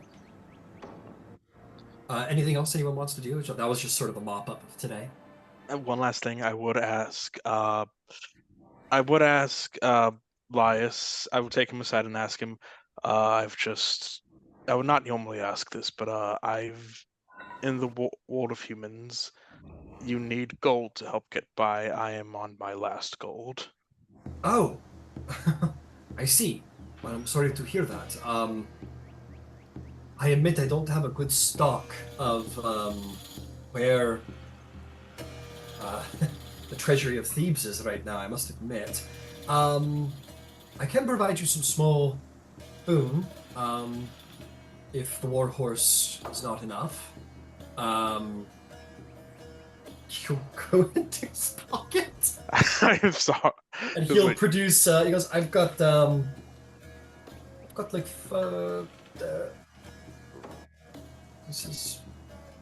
I've got about I got about 10 drachmae. You can take my drachmae if you want. Thank you. And he'll give you his remaining money from his boyfriend. He's about to get a lot more of it, to be fair. He's about to get a lot more. He's about to go in, but he just gives you his purse, basically. He goes, take it, sure. Got a stick of gum? Thank you, King Caius. May you rule well. I am King Lias, not Lias. Caius. I said Lias. God damn it! It's all good. Names are starting to blend together. It's all good. Yeah. He goes, that is all right, Thrasius. And may I say, you will of course be welcome. I'm sure there's not many places, but you've certainly proven yourself a devout worshipper of Athena, and one who picks his allies wisely. So, be welcome in this place and know that Athena, well, between me and you, perhaps is the better of the two gods of war. It's like, yeah, he does that too. He smiles at you. keep that in mind when next time someone wants to build a temple. Of course, of course. Thank But you. it is not interior we will be thinking about too much. It will be outside. We will be seeing these bandits who harbor the roads and harry the people who wish to come and go from Thebes. This will be our first priority after stabilizing. It's like, may Athena's wisdom guide you. And sure. And he'll let you go. Mm-hmm. That'll be I have it. an above the table question. Oh, sorry. Of course. You're good. 2 sessions ago, when we had the big explosion at dinner, Yeah. the second oldest son spoke up at the dinner? That Was it the second oldest son? That was the oldest son. The only two named, because there's fucking 14 of them.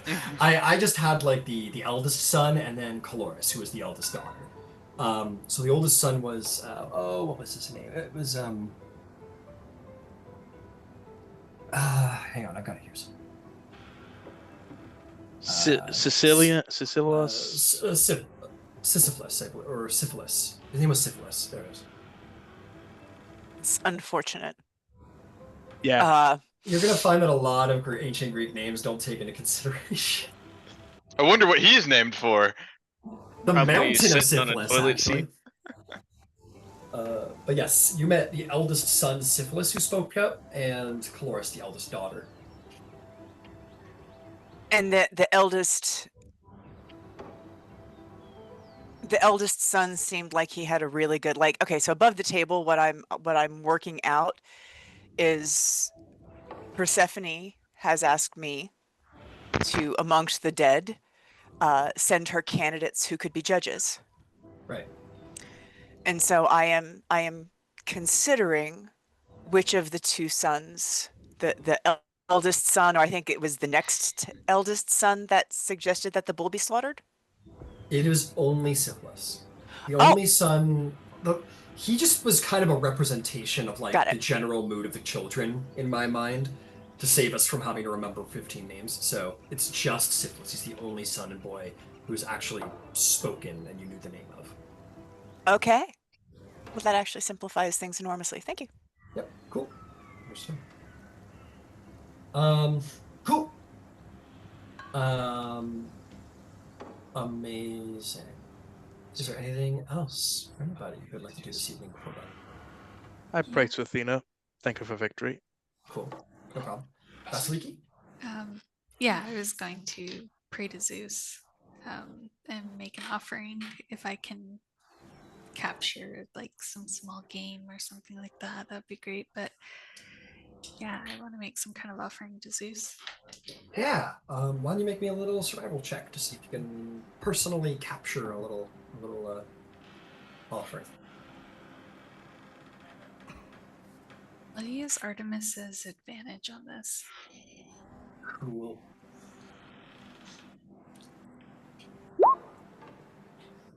Oh man, I rolled 2 10s.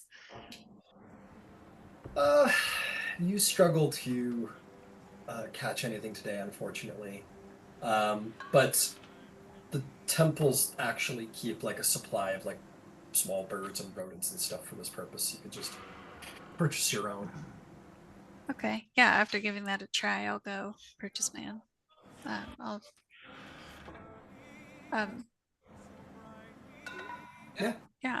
get like a small bird or something like that. Is there anything you'd like to put in your prayer? Yeah, she'll say,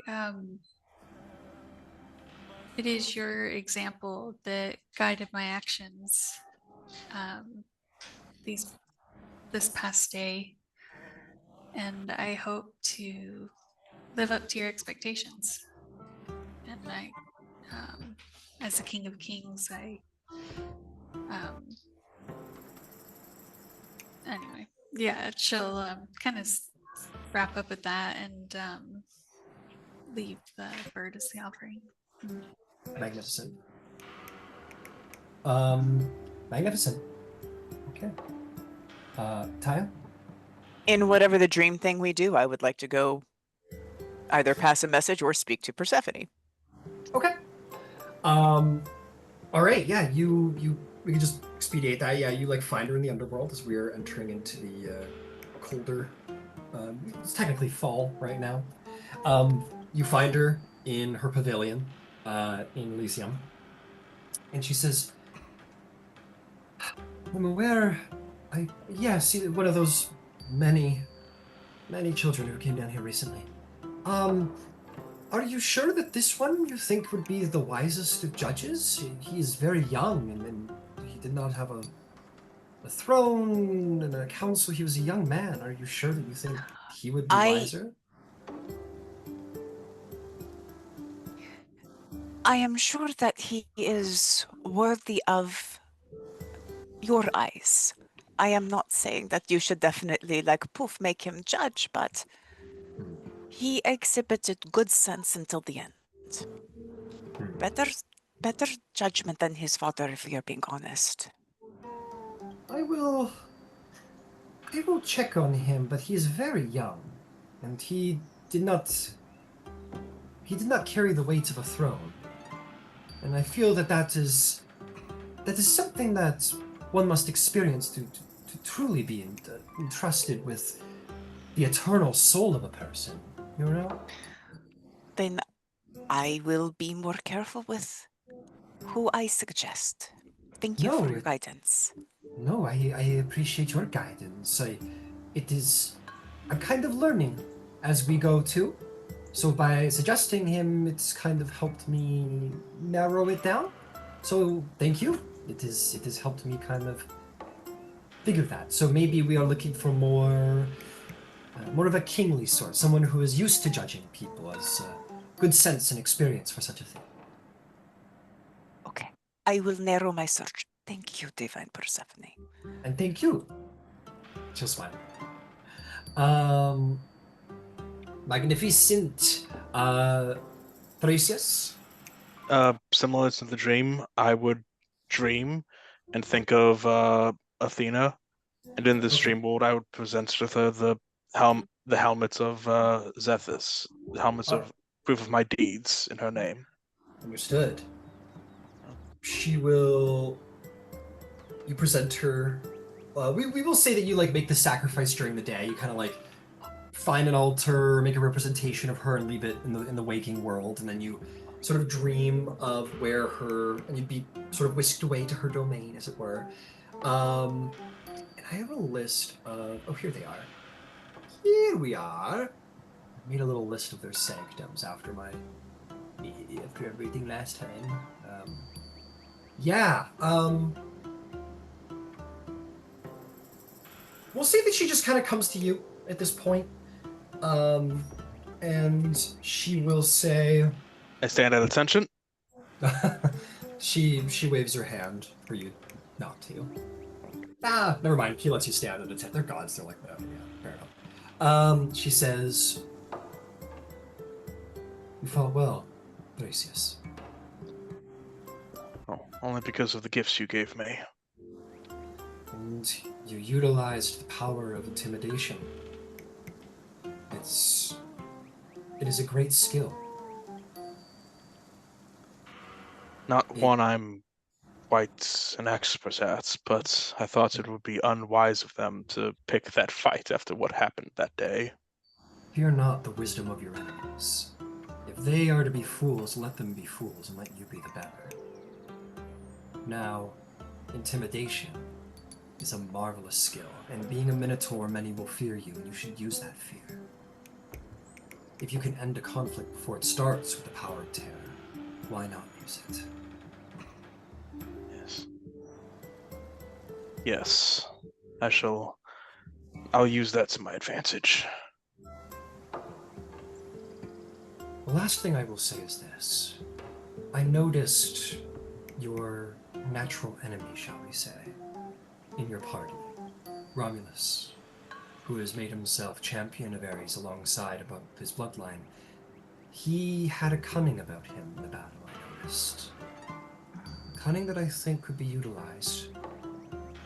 Sharpened, if you will. I would wish you come to understand him. Perhaps he is not as foolhardy as his father, and might be brought into a more sensible light, like his favorite daughter. I'll speak with them, my lady. Very good, Thrasius. You are learning well. Remember, do all you can to avoid the battle. For battle is the failure of diplomacy, the failure of good tactics. When you fight, fight with great wrath, ruthlessly so. Use what you can to succeed. But if you can prevent the fight, that is the true honor of battle. I'll work on on diplomacy then. At least I have the later down. Or terror. Terror is a powerful tool. Yes, it is. Enjoy the helmets, Goddess Athena. Enjoy your victory, my emissary. And I give her a bow before fog moves in, go back to bed or whatever. Absolutely. Who else? Who else? Yes, Candybus. Yeah, well, everybody's praying to gods. I have one that I would like to reach out and commune with. I will pray to Hermes. To Hermes. You pray to Hermes. Unlike most of the gods who are very, very busy, Hermes is in fact actually very, very busy, but he is fast enough to keep up with it all. Candybus, what is your prayer? We'll see if it is enough to entice him personally.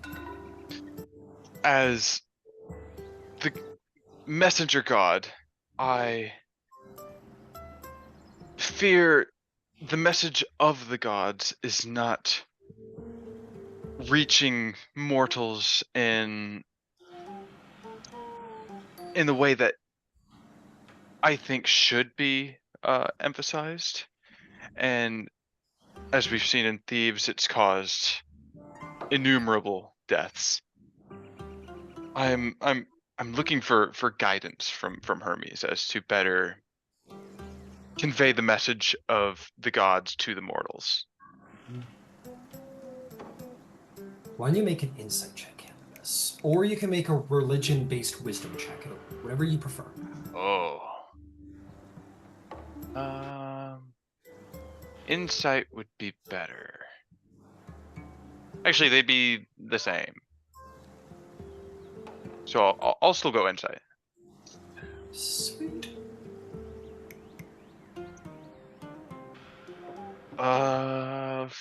14. 14. Perhaps in the god that you chose to pray to, you know the answer already. You said, that the message of the gods, understanding about like how they are to be treated and revered hasn't quite spread. You know that this was done as a personal revenge, absolutely. But more importantly, it was done as a sign of what happens when you profane a god or you treat yourself as their equal. The message clearly has been received loud and clear in Thebes. If the story were to spread, if the message were to travel in the form of what happened here, perhaps indeed your very answer might be in just that, in who you pray to, the messenger god, and spreading the message of this story. Will it be understood? All right, and in knowing this,